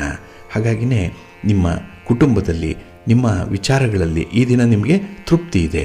ತೆಗೆದುಕೊಳ್ಳುವಂಥ ನಿರ್ಧಾರಗಳು ಧನಾತ್ಮಕವಾಗಿರುತ್ತೆ. ಇನ್ನು ಬಹಳ ವಿಶೇಷವಾಗಿ ಕೈಯಲ್ಲಿರುವಂಥ ಕೆಲಸವನ್ನು ಪೂರ್ಣ ಮಾಡುವಂಥ ಒಂದು ಆಸಕ್ತಿ ಇರುತ್ತೆ. ಅದಕ್ಕೆ ನಿಮ್ಮ ಸಂಗಾತಿ, ಪ್ರೀತಿ ಪಾತ್ರರ ನೆರವು, ಅವರ ಪ್ರೇರೇಪಣೆ, ಅಭಿಪ್ರೇರಣೆ ಬಹಳ ಚೆನ್ನಾಗಿದೆ ಈ ದಿನದಲ್ಲಿ. ಹಾಗೆ ಈ ದಿನ ನಿಮ್ಮ ಬುದ್ಧಿ ನಿಮ್ಮ ಕೈಲೇ ಇರುತ್ತೆ. ಆ ಗುರಿಯನ್ನು ತಲುಪಬೇಕು ಅನ್ನುವಂಥ ಪ್ರಯತ್ನದಲ್ಲಿ ಪ್ರಯತ್ನ ಮಾಡುವಂಥದ್ದು ಕೂಡ ಇದೆ. ಹಾಗೆ ಈ ದಿನ ನಿಮ್ಮ ಸಾಮಾಜಿಕ ಸ್ಥಾನಮಾನವನ್ನು ಬಳಸ್ಕೊಂಡು ಒಳ್ಳೆಯ ಕೆಲಸಗಳನ್ನು ಮಾಡ್ತೀರಿ. ನಿಮ್ಮ ಇನ್ಫ್ಲೂಯೆನ್ಸ್ ಈ ದಿನ ಯೂಸ್ ಆಗುತ್ತೆ. ಇನ್ನು ಈ ದಿನ ವಿಶೇಷತೆ ಅಂತ ಹೇಳಿದ್ರೆ ನಿಮ್ಮ ಆರ್ಥಿಕ ವ್ಯವಹಾರಗಳಲ್ಲಿ ಗಮನಾರ್ಹವಾದಂತಹ ಬದಲಾವಣೆಗಳು ಆಗುತ್ತೆ. ಲಾಭ ಇದೆ. ವ್ಯಾಪಾರದ ಒಂದು ಬದಲಾವಣೆ ನಿಮ್ಮ ಮನಸ್ಸಿಗೆ ಸಂತೋಷವನ್ನು ತರುತ್ತೆ. ಇನ್ನು ಪ್ರೀತಿ ಪ್ರೇಮದ ಜೀವನ ಕೂಡ ನಿಮಗೆ ಉಲ್ಲಾಸವನ್ನು ತರುತ್ತೆ. ಪ್ರೇಮಿಗಳಿಗೆ ಒಳ್ಳೆಯ ದಿನ, ಒಳ್ಳೆಯ ತಿಳುವಳಿಕೆ ಇದೆ, ಅಂಡರ್ಸ್ಟ್ಯಾಂಡಿಂಗ್ ಇದೆ. ಏನೋ ಪರಸ್ಪರ ಉಡುಗೊರೆಗಳನ್ನು ಕೊಡುವಂಥದ್ದು ಅಥವಾ ಯಾವುದೋ ಒಂದು ಒಳ್ಳೆಯ ಮಾತನ್ನು ಎಕ್ಸ್ಚೇಂಜ್ ಮಾಡಿಕೊಳ್ಳುವಂಥ ಸಾಧ್ಯತೆ ಈ ದಿನ ಇರುತ್ತೆ. ಹಾಗೆ ಕೆಲವು ಸಾಮಗ್ರಿಗಳನ್ನು, ವಸ್ತುಗಳನ್ನು ಈ ದಿನ ನಿಮ್ಮ ಸ್ನೇಹಿತರಿಗೆ ನೆರವಾಗಿ ಎರವಲಾಗಿ ಕೊಡುವಂಥದ್ದು ಕೂಡ ಇದೆ. ಹಾಗಾಗಿ ಕೊಟ್ಟು ತೆಗೆದುಕೊಳ್ಳುವಂಥ ವಿಚಾರದಲ್ಲಿ ಈ ದಿನ ತುಂಬ ಸಕ್ಸಸ್ ಇದೆ. ಇನ್ನು ದೀರ್ಘಕಾಲದಲ್ಲಿರುವಂಥ ಸಮಸ್ಯೆಗಳನ್ನು ಪರಿಹಾರ ಮಾಡಿಕೊಳ್ಳುವಂಥ ಒಂದು ಮನಸ್ಥಿತಿ ಇದೆ. ಇದು ಬಹಳ ಮುಖ್ಯ. ಏಕೆಂದರೆ ಈ ಸಮಸ್ಯೆಗಳನ್ನು ಬಗೆಹರಿಸಬೇಕು ಅನ್ನುವಂಥ ಇಚ್ಛಾಶಕ್ತಿ ಇದೆಯಲ್ಲ, ಇದೇ ಅರ್ಧ ಕೆಲಸವನ್ನು ಮಾಡಿ ಮುಗಿಸ್ಬಿಡುತ್ತೆ. ಇನ್ನು ವಿಶೇಷವಾಗಿ ಪ್ರತಿಸ್ಪರ್ಧಿಗಳು ಈ ದಿನ ನಿಮ್ಮ ಸಹಾಯಕರಾಗಿ ನಿಲ್ತಾರೆ. ಇದು ನಿಮ್ಮ ವಿಶೇಷತೆ, ನಿಮ್ಮ ಗುಣ ಸ್ವಭಾವ. ಏನಂತ ಹೇಳಿದ್ರೆ ನಿಮ್ಮನ್ನು ವಿರೋಧಿಸ್ತಾ ಇದ್ದಂಥವರು ಕೂಡ ನಿಮ್ಮನ್ನು ಪ್ರೀತಿಸುವಂಥ ಒಂದು ಸನ್ನಿವೇಶವನ್ನು ಸೃಷ್ಟಿ ಮಾಡ್ಕೊಳ್ತೀರಿ. ಹಾಗೆ ಈ ದಿನ ಮನೆಯಲ್ಲಿರುವಂಥ ವಾತಾವರಣ ಬಹಳ ಚೆನ್ನಾಗಿದೆ. ಯಾವುದೇ ಕೆಲಸ ಮಾಡಲಿಕ್ಕೆ ತುಂಬ ನೆಮ್ಮದಿ ಇದೆ, ಆಸಕ್ತಿ ಇದೆ. ಹಾಗಾಗಿ ನಿಮ್ಮ ಮನೆ ದೇವರನ್ನು ಸ್ಮರಣೆ ಮಾಡ್ತಾ, ಗಣಪತಿಯನ್ನು ಪೂಜೆ ಮಾಡ್ತಾ ಕೆಲಸ ಕಾರ್ಯಗಳನ್ನು ಆರಂಭ ಮಾಡಿ, ಒಳ್ಳೆಯದಾಗುತ್ತೆ. ಹಾಗೆ ಈ ದಿನ ದುರ್ಗಾಸ್ತುತಿಯನ್ನು ಮಾಡಿ, ಅಮ್ಮನವರ ದರ್ಶನ ಮಾಡಿ, ಗ್ರಾಮ ದೇವತೆಯ ದರ್ಶನ ಮಾಡಿ, ಒಳ್ಳೆಯದಾಗುತ್ತೆ. ನಿಮ್ಮ ಅದೃಷ್ಟದ ಬಣ್ಣ ಕೆಂಪು, ಅದೃಷ್ಟದ ದಿಕ್ಕು ಪೂರ್ವ ದಿಕ್ಕು, ಅದೃಷ್ಟ ಸಂಖ್ಯೆ 1. ಕನ್ಯಾ ರಾಶಿಯವರಿಗೆ ಈ ದಿನ ಅತ್ಯುತ್ತಮವಾದಂಥ ದಿನ. ಅದರಲ್ಲೂ ನಿಮ್ಮ ಕೆಲಸ ಕಾರ್ಯಗಳಲ್ಲಿ ಹೆಚ್ಚಿನ ಆಸಕ್ತಿ ಇರುವಂಥ ದಿನ. ಏಕೆಂದರೆ ಕೆಲಸಗಳನ್ನು ಮಾಡಲೇಬೇಕು, ವಿಧಿ ಇಲ್ಲ. ಆದರೆ ಅದನ್ನು ಕ್ರಮಬದ್ಧವಾಗಿ ಮಾಡಬೇಕು, ಪ್ರಗತಿ ಇರಬೇಕು, ಅದರಿಂದ ಲಾಭ ಇರಬೇಕು, ನಿಮಗೆ ಯಾವುದೇ ರೀತಿಯ ಅಡ್ಡಿ ಆತಂಕಗಳು ಇರಬಾರ್ದು, ಭಯ ನಿವಾರಣೆ ಆಗಬೇಕು ಇತ್ಯಾದಿ ವಿಚಾರಗಳು ಮನಸ್ಸಿನಲ್ಲಿ ಇರುವಂಥದ್ದು. ತುಂಬ ಲೆಕ್ಕಾಚಾರ ಇದೆ, ತುಂಬ ಗುಣಾಕಾರ ಇದೆ ಈ ದಿನ. ವ್ಯಾಪಾರಸ್ಥರಿಗೆ, ವ್ಯವಹಾರಸ್ಥರಿಗೆ ಅಲ್ಪ ಸ್ವಲ್ಪ ಲಾಭಗಳು ಉಂಟಾಗುವಂಥದ್ದು ಇದೆ. ಭಗವಂತ ಏನು ಕೊಡ್ತಾನೆ ಅದರಲ್ಲೇ ತೃಪ್ತಿಯಿಂದ ಇಡಬೇಕು, ಅತಿ ಆಸೆ ಪಡಬಾರ್ದು. ಹಾಗೆ ಬೇರೆಯವರ ಬಣ್ಣದ ಮಾತುಗಳನ್ನು ನಂಬಬೇಡಿ. ಏಕೆಂದರೆ ನಿಮ್ಮನ್ನು ನಂಬಿಸುವಂಥದ್ದು ಬಹಳ ಸುಲಭ, ಒಂದು ಮಾತಿಗಾಗಲಿ ಯಾವುದೋ ಒಂದು ಸಣ್ಣ ಆಸೆಗಾಗಲಿ ಮನಸೋಲುವಂಥವ್ರು ನೀವು. ಅಂಥ ಒಂದು ಸರಳ ಹೃದಯ ಇದೆ. ಆದರೆ ಈ ದಿನ ಅಂತಹ ಸರಳತೆಯನ್ನು ಕೆಲವರು ದುರುಪಯೋಗಪಡಿಸ್ಕೊಳ್ಳುವಂಥ ಸಾಧ್ಯತೆ ಇದೆ. ಸ್ವಲ್ಪ ಜಾಗ್ರತೆ. ಇನ್ನು ಈ ದಿನ ನಿಮ್ಮ ಆಲೋಚನೆಗಳೇನಿದೆ ಅದು ಧನಾತ್ಮಕವಾಗಿದ್ದರೂ ಕೂಡ ಅದನ್ನು ಜಾರಿಗೊಳಿಸುವಂಥ ಸಂದರ್ಭದಲ್ಲಿ ಸ್ವಲ್ಪ ಕಷ್ಟಪಡ್ತೀರಿ. ಯಾವುದಕ್ಕೂ ಕೂಡ ನಿಮಗೆ ತೊಂದರೆ ಆಗಬಾರ್ದು ಅನ್ನುವಂಥ ರೀತಿಯಲ್ಲಿ ಕೆಲಸಗಳು ಮುಂದುವರಿಯುತ್ತೆ. ಆದರೆ ಈ ಬೇರೆಯವರ ಒಂದು ಒತ್ತಡದಿಂದಾಗಲಿ ಪರಿಸ್ಥಿತಿಯ ಅನಾನುಕೂಲಕರವಾದಂಥ ಸನ್ನಿವೇಶದಿಂದ ಕೆಲವು ಕೆಲಸಗಳು ಹಿನ್ನಡೆಯನ್ನು ಕಾಣಬಹುದು. ಅಷ್ಟೊಂದು ಪ್ರಗತಿದಾಯಕವಾಗಿರಲ್ಲ. ಆದರೂ ಕೂಡ ಈ ದಿನ ನಿಮ್ಮ ಪ್ರಯತ್ನ ಮುಂದುವರಿತಾ ಇರುತ್ತೆ. ಇನ್ನು ವಿಶೇಷತೆ ಅಂತ ಹೇಳಿದ್ರೆ ಆದಾಯದ ವಿಚಾರದಲ್ಲಿ ಈ ದಿನ ಕೊರತೆ ಇಲ್ಲ. ಏಕೆಂದರೆ ಅದೃಷ್ಟ ನಿಮ್ಮ ಕೈ ಹಿಡಿಯುತ್ತೆ. ಇನ್ನು ಈ ದಿನದಲ್ಲಿ ಯಾವುದೇ ಭಿನ್ನಾಭಿಪ್ರಾಯಗಳು ನಿಮ್ಮ ನಿಕಟವರ್ತಿಗಳ ಜೊತೆಯಲ್ಲಿದ್ದರೆ, ಈ ವ್ಯಾಪಾರ ವ್ಯವಹಾರದಲ್ಲಿ ಪಾರ್ಟ್ನರ್ಸಲ್ಲಿ ಏನಾದರೂ ಇದ್ದರೆ, ಮನೆಯಲ್ಲಿ ನಿಮ್ಮ ಪತಿ ಪತ್ನಿ ಇವರ ಮಧ್ಯೆ ಏನಾದರೂ ಕೆಲವೊಂದು ಭಿನ್ನಾಭಿಪ್ರಾಯಗಳಿದ್ದರೆ ಅದನ್ನು ನೈತಿಕ ಹೊಣೆಯಿಂದ ಪರಿಹಾರ ಮಾಡ್ಕೊಳ್ತೀರಿ. ಅಂಥ ಒಂದು ಜವಾಬ್ದಾರಿ ನಿಮಗಿದೆ, ಅಂಥ ಒಂದು ಕಮಿಟ್ಮೆಂಟ್ ಇದೆ. ಅದಕ್ಕಾಗಿಯೇ ಈ ದಿನ ಜೀವನವನ್ನು ಸರಿ ದಾರಿಯಲ್ಲಿ ತೆಗೆದುಕೊಂಡು ಹೋಗುವಂಥ ಒಂದು ಪ್ರಯತ್ನ ಯಶಸ್ವಿಯಾಗುತ್ತೆ. ಇನ್ನು ಬಹಳ ವಿಶೇಷವಾಗಿ ಈ ದಿನ ಯಾವುದೇ ಒಂದು ತಪ್ಪು ಗ್ರಹಿಕೆಗೆ ಅವಕಾಶ ಕೊಡಬೇಡಿ. ಬೇರೆಯವರನ್ನು ಅಪಾರ್ಥ ಮಾಡಿಕೊಳ್ಳುವಂಥದ್ದು, ಬೇರೆಯವರನ್ನು ಅಂಡರ್ ಎಸ್ಟಿಮೇಟ್ ಮಾಡುವಂಥದ್ದು, ಅಥವಾ ಬೇರೆಯವರನ್ನು ಟೇಕನ್ ಫಾರ್ ಗ್ರಾಂಟೆಡ್ ಅಂತಾರಲ್ಲ, ಆ ರೀತಿಯಲ್ಲಿ ಪರಿಭಾವಿಸುವಂಥ ವಿಚಾರಗಳನ್ನು ಸ್ವಲ್ಪ ದೂರ ಇಡಿ. ನಿಮ್ಮ ಮನೆ ದೇವರನ್ನು ಸ್ಮರಣೆ ಮಾಡ್ತಾ ಇರಿ. ಹಾಗೆ ಭಕ್ತಿಯಿಂದ ಆಂಜನೇಯ ಸ್ತೋತ್ರವನ್ನು ಹೇಳ್ಕೊಳ್ಳಿ, ಹನುಮಾನ್ ಚಾಲೀಸನ್ನು ಹೇಳ್ಕೊಳ್ಳಿ, ಸ್ವಾಮಿಯ ದರ್ಶನ ಮಾಡಿ. ಒಳ್ಳೆಯದಾಗತ್ತೆ. ನಿಮ್ಮ ಅದೃಷ್ಟದ ಬಣ್ಣ ಕೇಸರಿ, ಅದೃಷ್ಟದ ದಿಕ್ಕು ಪೂರ್ವ ದಿಕ್ಕು, ಅದೃಷ್ಟ ಸಂಖ್ಯೆ 1. ತುಲಾರಾಶಿ. ತುಲಾರಾಶಿಯವರಿಗೆ ಈ ದಿನ ಮಿಶ್ರ ಫಲಗಳಿರುವಂಥ ದಿನ. ಅದರಲ್ಲೂ ಮಾನಸಿಕ ಕ್ಷೋಭೆ ಉಂಟಾಗುವಂಥದ್ದು, ಏನೋ ಒಂದು ಚಿಂತೆ, ಏನೋ ಒಂದು ಕಳವಳ, ದುಃಖ ದುಮ್ಮಾನ ಇರುವಂಥ ದಿನ. ಏಕೆಂದರೆ ಹಳೆಯದನ್ನು ಜ್ಞಾಪಿಸ್ಕೊಂಡೇ ಈ ದಿನ ಹೆಚ್ಚು ಸಮಯವನ್ನು ಕಳೆಯುವಂಥದ್ದು ಇದೆ. ಹೀಗಾಗಬಾರ್ದಿತ್ತು ಅನ್ನುವಂಥ ಪಶ್ಚಾತ್ತಾಪದ ಛಾಯೆ ನಿಮ್ಮ ಮನಸ್ಸಿನಲ್ಲಿರುತ್ತೆ. ಆದರೆ ಮುಂದೆ ಅಂತಹ ವಿಚಾರಗಳಲ್ಲಿ ಬಹಳ ಎಚ್ಚರಿಕೆಯಿಂದ ಇರಬೇಕು ಅನ್ನುವಂಥ ಪಾಠವನ್ನು ನಿಮಗೆ ನೀವೇ ಕಲಿಸ್ಕೊಳ್ಳುವಂಥದ್ದು ಕೂಡ ಇದೆ. ಹಾಗಾಗಿ ನಿಮಗೆ ನೀವೇ ಗುರು, ನಿಮಗೆ ನೀವೇ ಮಾರ್ಗದರ್ಶಕ, ಈ ರೀತಿಯಲ್ಲಿ ಈ ದಿನ ಕೆಲಸ ಇರುತ್ತೆ. ಹಾಗಾಗಿ ಈ ಸ್ವಯಂ ಬದಲಾವಣೆಗೆ ತುಂಬ ಅನುಕೂಲಗಳು ಅವಕಾಶಗಳಿರುವಂಥ ಸಂದರ್ಭ ಇದೆ. ಹಾಗೆ ಕೈಯಲ್ಲಿರುವಂಥ ಕೆಲಸ ಕಾರ್ಯಗಳನ್ನು ಪೂರ್ಣಗೊಳಿಸಬೇಕು, ಅದರಲ್ಲೂ ಸಕಾಲದಲ್ಲಿ ಪೂರ್ಣ ಆಗಬೇಕು ಅನ್ನುವಂಥ ಒಂದು ಇಚ್ಛಾಶಕ್ತಿ ಇದೆ. ಆದರೆ ಕೆಲವು ಕೌಟುಂಬಿಕ ವಿಚಾರಗಳಿಂದಾಗಿ ಮನಸ್ಸು ಅಷ್ಟೊಂದು ಆಸಕ್ತಿದಾಯಕವಾಗಿರಲ್ಲ. ಕೆಲಸ ಆರಂಭ ಆಗುತ್ತೆ, ಎಲ್ಲೋ ಮಧ್ಯದಲ್ಲಿ ನಿರಾಸಕ್ತಿ ಉಂಟಾಗುವಂಥದ್ದು ಇದೆ. ಯಾರಿಗಾಗಿ ಮಾಡಬೇಕು ಅನ್ನುವಂಥ ಪ್ರಶ್ನೆ ಮನಸ್ಸಿನಲ್ಲಿ ಮೂಡುತ್ತೆ ಈ ದಿನದಲ್ಲಿ. ಹಾಗೆ ಬೇರೆಯವರ ಜೊತೆಯಲ್ಲಿ ಮಾಡುವಂಥ ವ್ಯವಹಾರಗಳು, ಮಾತುಕತೆಗಳು, ಕೆಲವು ಸಣ್ಣ ಪುಟ್ಟ ವಿಚಾರಗಳು ನಿಮ್ಮನ್ನು ತೀವ್ರವಾಗಿ ಬಾಧಿಸುತ್ತೆ ಈ ದಿನದಲ್ಲಿ. ಹಾಗಾಗಿ ಏನೇ ಒಂದು ಸಣ್ಣ ವ್ಯತ್ಯಾಸ ಆದರೂ ಕೂಡ ಮನಸ್ಸಿಗೆ ಆತಂಕ, ಮನಸ್ಸಿಗೆ ಬೇಸರ. ಹಾಗಾಗಿ ಅಂಥ ಒಂದು ಸಮಯದಲ್ಲಿ ಈ ದಿನ ನಿರ್ಲಿಪ್ತತೆಯನ್ನು ತಾಣುವಂಥದ್ದು, ಹಾಗೆ ಯಾವುದೂ ಬೇಡ ಅನ್ನುವಂಥ ವಿಚಾರ ಮನಸ್ಸಿಗೆ ಬಹಳ ಬೇಗ ಬಂದುಬಿಡುತ್ತೆ ಈ ದಿನ. ಅದೇ ರೀತಿ ಯಾವುದೇ ನಿರ್ಧಾರಗಳನ್ನು ತೆಗೆದುಕೊಳ್ಳುವಂಥ ಸಂದರ್ಭದಲ್ಲಿ ಸ್ವಲ್ಪ ತಾಳ್ಮೆಯಿಂದ ಇರಿ. ಆತುರಾತುರವಾಗಿ ಯಾವುದೇ ಕೆಲಸಕ್ಕೆ ಕೈ ಹಾಕಬೇಡಿ, ಯಾವುದೇ ತೀರ್ಮಾನ ಮಾಡಬೇಡಿ, ಯಾವುದೇ ಅಭಿಪ್ರಾಯವನ್ನು ವ್ಯಕ್ತಪಡಿಸಬೇಡಿ. ಎಲ್ಲಿ ಅಗತ್ಯ ಇದೆ ಅಲ್ಲಿ ಮಾತ್ರ ನಿಮ್ಮ ಮಾತು ಬರಲಿ, ಇಲ್ಲಾಂದರೆ ಮೌನವಾಗಿರುವಂಥದ್ದು ತುಂಬ ಉತ್ತಮ. ಇನ್ನು ಈ ದಿನ ಆರೋಗ್ಯದ ವಿಚಾರದಲ್ಲಿ ಸ್ವಲ್ಪ ಗಮನ ಕೊಡಿ. ನಿಮ್ಮ ಯೋಗ್ಯತೆಯ ವಿಚಾರದಲ್ಲಿ, ನಿಮ್ಮ ಶಕ್ತಿ ಸಾಮರ್ಥ್ಯದ ವಿಚಾರದಲ್ಲಿ ನಂಬಿಕೆ ಇಟ್ಟು ಕೆಲಸವನ್ನು ಮುಂದುವರಿಸಿ, ಒಳ್ಳೆಯದಾಗುತ್ತೆ. ಹಾಗೆ ಈ ವೃತ್ತಿಪರ ವ್ಯವಹಾರಗಳಲ್ಲಿ ಲಾಭ ಇದೆ ಈ ದಿನ, ಆದರೆ ನಿಮ್ಮ ಕಣ್ಣಿಗೆ ಕಾಣಿಸಲ್ಲ. ಹಣದ ರೂಪದಲ್ಲಿ ಲಾಭ ಇಲ್ಲ, ಬೇರೊಂದು ರೂಪದಲ್ಲಿ ನಿಮಗೆ ಲಾಭ, ಅನುಕೂಲಗಳು, ಸೌಲಭ್ಯಗಳು ಒದಗಿ ಬರುತ್ತೆ. ಅಂಥ ವಿಚಾರಗಳನ್ನು ಲೆಕ್ಕಾಚಾರ ಮಾಡಲಿಕ್ಕೆ ಈ ದಿನ ನಿಮ್ಮ ಮನಸ್ಸು ಹದವಾಗಿಲ್ಲ. ಎಲ್ಲ ಒಂದು ಕಡೆ ಚಿಂತೆ, ಒತ್ತಡ ಇರುವಂಥ ಸಂದರ್ಭ ಇದೆ. ಹಾಗಾಗಿನೇ ಈ ದಿನ ದೇವರ ಧ್ಯಾನವನ್ನು ಮಾಡಿ, ಯೋಗ ಮಾಡಿ, ಹಾಗೆ ಪ್ರಾರ್ಥನೆಯನ್ನು ಮಾಡಿಕೊಳ್ಳಿ, ನಿಮ್ಮ ಇಷ್ಟ ದೇವರನ್ನು ಸ್ಮರಣೆ ಮಾಡಿಕೊಳ್ಳಿ. ಈ ದಿನ ಒಳ್ಳೆಯದಾಗುತ್ತೆ. ನಿಮ್ಮ ಅದೃಷ್ಟದ ಬಣ್ಣ ಗುಲಾಬಿ, ಅದೃಷ್ಟದ ದಿಕ್ಕು ಪೂರ್ವ ದಿಕ್ಕು, ಅದೃಷ್ಟ ಸಂಖ್ಯೆ 2. ವೃಶ್ಚಿಕ ರಾಶಿ. ವೃಶ್ಚಿಕ ರಾಶಿಯವರಿಗೆ ಈ ದಿನ ಮಿಶ್ರ ಫಲಗಳಿರುವಂಥ ದಿನ. ಹಾಗಾಗಿ ನಿಮ್ಮ ಕೆಲಸ ಕಾರ್ಯಗಳಲ್ಲಿ ನಿಮ್ಮ ಸ್ವಂತಿಕೆಯನ್ನು ಉಳಿಸ್ಕೊಳ್ಬೇಕಾಗತ್ತೆ. ಬೇರೆಯವರ ಬಗ್ಗೆ ಈ ದಿನ ಆಸರೆಯನ್ನು ಪಡೆಯುವಂಥ ವಿಚಾರಗಳನ್ನು ಬಿಡಬೇಕು. ಅಂದರೆ ಡಿಪೆಂಡೆನ್ಸಿಯನ್ನು ಕಡಿಮೆ ಮಾಡಿಕೊಳ್ಬೇಕು. ನಿಮ್ಮ ಶಕ್ತಿ ಸಾಮರ್ಥ್ಯಕ್ಕೆ ಅನುಗುಣವಾಗಿ ನಿಮಗೆ ಯಾವ ಕೆಲಸ ಸಾಧ್ಯವೋ ಅದೇ ಕೆಲಸವನ್ನು ಪ್ರಾರಂಭ ಮಾಡಿ ಅದೇ ಕೆಲಸವನ್ನು ಮುಗಿಸುವಂಥ ಪ್ರಯತ್ನದಲ್ಲೇ ಇರಿ. ಹಾಗಾಗಿ ಬೇರೆಯವರನ್ನು ನಂಬಿ ಕೆಲಸವನ್ನು ಮಾಡಬೇಡಿ. ಯಾರಿಂದಲೋ ಏನೋ ಸಹಾಯ ಆಗತ್ತೆ, ಏನೋ ಅವರು ಬಂದು ದೊಡ್ಡದಾಗಿ ನಿಮಗೆ ಮಾಡ್ತಾರೆ ಅನ್ನುವಂಥ ವಿಚಾರಗಳು ನಿಮ್ಮಿಂದ ಸ್ವಲ್ಪ ದೂರ ಇರಲಿ. ಇನ್ನು ವಿಶೇಷವಾಗಿ ಈ ದಿನ ನಿಮ್ಮ ಜವಾಬ್ದಾರಿಯನ್ನು ನೀವೇ ಅರಿತುಕೊಳ್ಬೇಕು ಅಂಥ ಒಂದು ಪ್ರಯತ್ನ ನಿಮ್ಮಿಂದ ಆಗಬೇಕಾಗತ್ತೆ. ಇನ್ನು ಯಾವುದೇ ಒಂದು ತಪ್ಪು ಗ್ರಹಿಕೆ ಉಂಟಾಗುವಂತಹ ಸಂದರ್ಭ ಬಂದರೆ ಆ ಒಂದು ಸನ್ನಿವೇಶವನ್ನು ಪ್ರತ್ಯಕ್ಷ ನೋಡಿದ್ರೂ ಪ್ರಮಾಣಿಸಿ ನೋಡು ಅನ್ನುವಂಥ ರೀತಿಯಲ್ಲಿ ಪರಿಗಣಿಸಬೇಕಾಗತ್ತೆ. ಮೇಲ್ನೋಟಕ್ಕೆ ಸರಿ ಅನ್ನುವಂಥದ್ದೆಲ್ಲ ಒಳನೋಟದಲ್ಲಿ ನಿಮಗೆ ಅನುಕೂಲವನ್ನು ತರಲ್ಲ. ಬೆಳ್ಳಗಿರುವುದೆಲ್ಲ ಹಾಲಲ್ಲ, ಅದನ್ನು ನೀವು ಸೂಕ್ಷ್ಮವಾಗಿ ಗಮನಿಸಬೇಕು. ಇನ್ನು ಪ್ರಮುಖ ಕಾರ್ಯಕ್ರಮಗಳನ್ನು ಚೆನ್ನಾಗಿ ಆರಂಭ ಮಾಡ್ತೀರಿ, ಆದರೆ ಯಾವುದೋ ಒಂದು ಕಾನೂನಿನ ತೊಡಕು, ಯಾರದ್ದೋ ಒಂದು ಒತ್ತಡ, ಯಾರದ್ದೋ ಒಂದು ಮುಲಾಜು, ಯಾರದ್ದೋ ಒಂದು ದಾಕ್ಷಿಣ್ಯ ಆ ಕೆಲಸವನ್ನು ಅಲ್ಲಿಗೆ ನಿಲ್ಲಿಸುವಂತೆ ಪ್ರೇರೇಪಣೆ ಮಾಡುತ್ತೆ. ಹಾಗಾಗಿ ಈ ದಿನ ಬೇರೆಯವರ ಇನ್ಫ್ಲೂಯೆನ್ಸ್ಗೆ ತಲೆಬಾಗ್ಬಿಡ್ತೀರಿ, ಬೇರೆಯವರ ಒತ್ತಡಕ್ಕೆ ಮಣಿಯುವಂಥ ಸಾಧ್ಯತೆ ಜಾಸ್ತಿ ಇರುತ್ತೆ.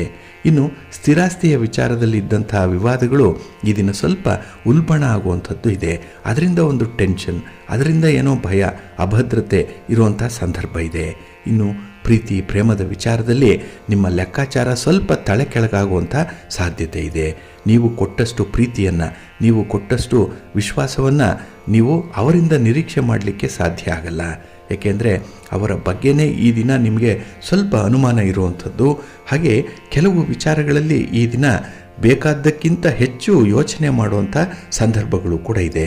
ಹಾಗಾಗಿ ನಿಮ್ಮ ಸಂಗಾತಿ, ನಿಮ್ಮ ಪ್ರೀತಿ ಪಾತ್ರರ ನಡವಳಿಕೆ ಕೂಡ ನಿಮಗೆ ಎಲ್ಲೋ ಒಂದು ಕಡೆ ಬೇಸರವನ್ನು ತರಿಸುತ್ತೆ, ಅಚ್ಚರಿಯನ್ನು ಮೂಡಿಸುತ್ತೆ. ಈ ದಿನ ಆಶ್ಚರ್ಯ ಇದು, ಏಕೆಂದರೆ ಅವರಿಂದ ಇಂಥ ವಿಚಾರಗಳನ್ನು ನೀವು ನಿರೀಕ್ಷೆ ಮಾಡಿರಲಿಲ್ಲ. ಇನ್ನು ಬಹಳ ವಿಶೇಷವಾಗಿ ಈ ದಿನ ನಿಮ್ಮ ಮನೆ ದೇವರನ್ನು ಸ್ಮರಣೆ ಮಾಡಿಕೊಳ್ಳಿ, ಶಿವ ಪಾರ್ವತಿಯರ ದರ್ಶನ ಮಾಡಿ, ಲಕ್ಷ್ಮೀ ವೆಂಕಟೇಶ್ವರ ಸ್ವಾಮಿ ಆರಾಧನೆ ಮಾಡಿ, ಒಳ್ಳೆಯದಾಗತ್ತೆ. ನಿಮ್ಮ ಅದೃಷ್ಟದ ಬಣ್ಣ ಕೆಂಪು, ಅದೃಷ್ಟದ ದಿಕ್ಕು ಪೂರ್ವ ದಿಕ್ಕು, ಅದೃಷ್ಟ ಸಂಖ್ಯೆ 3. ಧನುರಾಶಿ. ಧನುರಾಶಿಯವರಿಗೆ ಈ ದಿನ ತುಂಬ ಅನುಕೂಲಕರವಾಗಿರುವಂಥ ದಿನ. ಅದರಲ್ಲೂ 3ರಲ್ಲಿ ಚಂದ್ರ ಇದ್ದಾಗ ಮನಸ್ಸಿಗೆ ಸಮಾಧಾನ, ನೀವು ಮಾಡುವಂಥ ಕೆಲಸ ಕಾರ್ಯಗಳಲ್ಲಿ ನಿಮಗೆ ತೃಪ್ತಿ. ಹಾಗೆ ಆ ಕೆಲಸದಿಂದ, ನಿಮ್ಮ ಮಾತಿನಿಂದ, ನಿಮ್ಮ ಅಭಿಪ್ರಾಯದಿಂದ, ನಿಮ್ಮ ನಡತೆಯಿಂದ ಈ ದಿನ ನೀವು ಹೆಚ್ಚು ವಿಶ್ವಾಸವನ್ನು ಗಳಿಸ್ಕೊಳ್ತೀರಿ. 4 ಜನರ ಹೊಸ ಸ್ನೇಹವನ್ನು ಸಂಪಾದನೆ ಮಾಡ್ತೀರಿ, ಹೊಸಬರ ಪರಿಚಯ ಆಗುತ್ತೆ, ಜ್ಞಾನ ವಿಕಾಸ ಆಗುತ್ತೆ, ನಿಮಗೆ ಬೇಕಾದಂಥ ಒಂದು ಮಾರ್ಗದರ್ಶನ ಸಿಕ್ಕತ್ತೆ ಈ ದಿನದಲ್ಲಿ. ಹಾಗೆ ಈ ದಿನ ನಿಮ್ಮ ಸ್ಥಾನಮಾನವನ್ನು, ನಿಮ್ಮ ಕೀರ್ತಿ ಗೌರವ ಪರಂಪರೆ ಇದನ್ನು ಹೆಚ್ಚಿಸಿಕೊಳ್ಳುವಂಥದ್ದು ಇದೆ.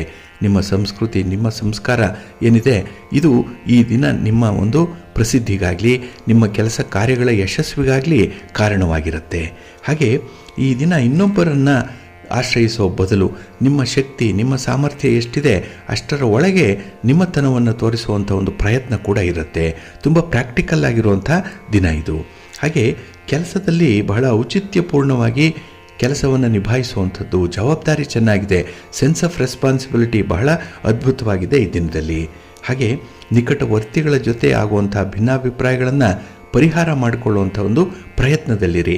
ಪ್ರಯತ್ನ ಮಾಡದೆ ಫಲ ಇಲ್ಲ, ಹಾಗಾಗಿ ನಿರಂತರವಾಗಿ ನೀವು ಪ್ರಯತ್ನದಲ್ಲಿ ಇರಬೇಕು. ಕೈ ಕೆಸರಾದರೆ ಮಾತ್ರ ಬಾಯಿ ಮೊಸರು, ಇದು ಹಿರಿಯರು ಹೇಳಿರುವಂಥದ್ದು. ಹಾಗಾಗಿ ನೀವು ಎಷ್ಟು ಪ್ರಯತ್ನ ಪಡ್ತೀರೋ ಅಷ್ಟೇ ಹೆಚ್ಚು ಆ ಫಲಗಳು ನಿಮಗೆ ಸಿಕ್ಕತ್ತೆ. ಹಾಗಾಗಿ ಪ್ರಯತ್ನಶೀಲರಾಗಿ ಈ ದಿನ ಮುಂದುವರಿರಿ, ಒಳ್ಳೆಯದಾಗತ್ತೆ. ಇನ್ನು ವಿದ್ಯಾರ್ಥಿಗಳಿಗೆ ಹೆಚ್ಚು ಮುತುವರ್ಜಿಯಿಂದ ಅಭ್ಯಾಸ ಮಾಡುವಂಥ ಒಂದು ಛಲ ಇದೆ. ಛಲದಿಂದ, ಹಠದಿಂದ ನಿಮ್ಮ ಗುರಿ ಸಾಧನೆ ಮಾಡಿಕೊಳ್ಳಿಕ್ಕೆ ಸಾಧ್ಯ ಇದೆ. ಯಾರಿಗೆ ಹಠ ಇಲ್ಲ, ಛಲ ಇಲ್ಲ ಅಂಥವರು ಏನೂ ಮಾಡಲಿಕ್ಕೆ ಸಾಧ್ಯ ಇಲ್ಲ, ಜೀವನದಲ್ಲಿ ಮುಂದೆ ಬರಲ್ಲ. ಹಾಗಾಗಿ ಒಂದು ಕಮಿಟ್ಮೆಂಟ್ ಇರಲಿ, ಹಾಗೆ ಒಂದು ಕಮ್ಯುನಿಕೇಷನ್ ಇರಲಿ. ಬಹಳ ಚೆನ್ನಾಗಿ ನಿಮ್ಮ ಸಂವಹನ ಕೌಶಲ್ಯ, ನಿರ್ವಹಣಾ ಕೌಶಲ್ಯ ಈ ದಿನ ಬಹಳ ಅದ್ಭುತವಾಗಿದೆ. ಸವಿ ಮಾತಿನ ಒಂದು ಊಟವನ್ನು ಬಡಿಸುವಂಥದ್ದು. ಹಾಗಾಗಿ ಮಾತೇ ಈ ದಿನ ನಿಮಗೆ ಪ್ರಮುಖ ಅಸ್ತ್ರವಾಗಿ ಇರುತ್ತೆ. ಇನ್ನು ಅಪರಿಚಿತವಾದಂತಹ ಕಾರ್ಯಕ್ಷೇತ್ರವನ್ನು ನೋಡಬೇಕು, ಅದರಲ್ಲಿ ಎಕ್ಸ್ಪ್ಲೋರ್ ಮಾಡಬೇಕು, ಅದನ್ನು ಒಂದು ಆವಿಷ್ಕಾರ ಮಾಡಬೇಕು, ಸಂಶೋಧನೆ ಮಾಡಬೇಕು ಅನ್ನುವಂಥ ಒಂದು ಬುದ್ಧಿ ಬಹಳಷ್ಟು ಮಟ್ಟಿಗೆ ಇರುತ್ತೆ ಈ ದಿನದಲ್ಲಿ. ಹೊಸತು ಬೇಕು, ಹೊಸ ವಿಚಾರಗಳನ್ನು ತಿಳ್ಕೊಳ್ಬೇಕು, ಹೊಸ ಕ್ಷೇತ್ರಗಳನ್ನು ಅನ್ವೇಷಣೆ ಮಾಡಬೇಕು ಅನ್ನುವಂಥದ್ರಲ್ಲಿ ಬಹಳ ತುಡಿತಾ ಇದೆ. ಹಾಗಾಗಿ ನಿಮ್ಮ ಒಂದು ಮನಸ್ಸಿನ ಸಂಕಲ್ಪದಂತೆ ಕೆಲಸಗಳಾಗುತ್ತೆ, ಒಳ್ಳೆಯದಾಗತ್ತೆ. ಗಣಪತಿಯನ್ನು ಆರಾಧನೆ ಮಾಡಿ, ಶಿವನ ಪರಿವಾರ ದೇವತೆಗಳನ್ನು ಪ್ರಾರ್ಥನೆ ಮಾಡಿಕೊಳ್ಳಿ, ಒಳ್ಳೆಯದಾಗತ್ತೆ. ನಿಮ್ಮ ಅದೃಷ್ಟದ ಬಣ್ಣ ಗುಲಾಬಿ, ಅದೃಷ್ಟದ ದಿಕ್ಕು ಪೂರ್ವ ದಿಕ್ಕು, ಅದೃಷ್ಟ ಸಂಖ್ಯೆ 1. ಮಕರ ರಾಶಿ. ಮಕರ ರಾಶಿಯವರಿಗೆ ಈ ದಿನ ಧನಸ್ಥಾನದಲ್ಲಿ ಚಂದ್ರ ಇರುವಂತಹ ದಿನ, ವಾಕ್ಸ್ಥಾನದಲ್ಲಿ ಚಂದ್ರ ಇರುವಂತಹ ದಿನ. ಹಾಗಾಗಿ ಹಣಕಾಸಿನ ವಿಚಾರದಲ್ಲಿ ಈ ದಿನ ಸ್ವಲ್ಪ ಮುಗ್ಗಟ್ಟು ಉಂಟಾಗುವಂಥದ್ದು. ನಿಮ್ಮ ಯೋಜನೆಗೆ ಸಾಕಷ್ಟು ಹಣ ನಿಮ್ಮಲ್ಲಿ ಇರಲ್ಲ. ಯೋಜನೆ ಚೆನ್ನಾಗಿದೆ, ಭಾರಿ ಅದ್ಭುತವಾಗಿದೆ, ಒಳ್ಳೆಯ ಲಾಭವನ್ನು ತರುತ್ತೆ, ಅನುಕೂಲ ತರುತ್ತೆ, ಮುಂದೆ ನಿಮಗೆ ಬಹಳ ಸಂತೃಪ್ತಿಯನ್ನು ತಂದುಕೊಡುವಂಥ ಯೋಜನೆ.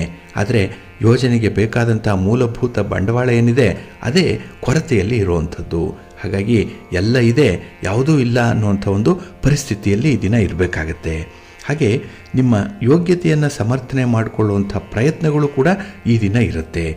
ಈ ದಿನ ನಿಮ್ಮ ಯಾವುದೇ ರೀತಿಯ ಕೌಟುಂಬಿಕ ವಿಚಾರಗಳಲ್ಲಿ ಸ್ವಲ್ಪ ತಾಳ್ಮೆ, ಸಂಯಮ, ಹೊಂದಾಣಿಕೆ ಇದನ್ನು ಬಯಸ್ತಾ ಇದೆ.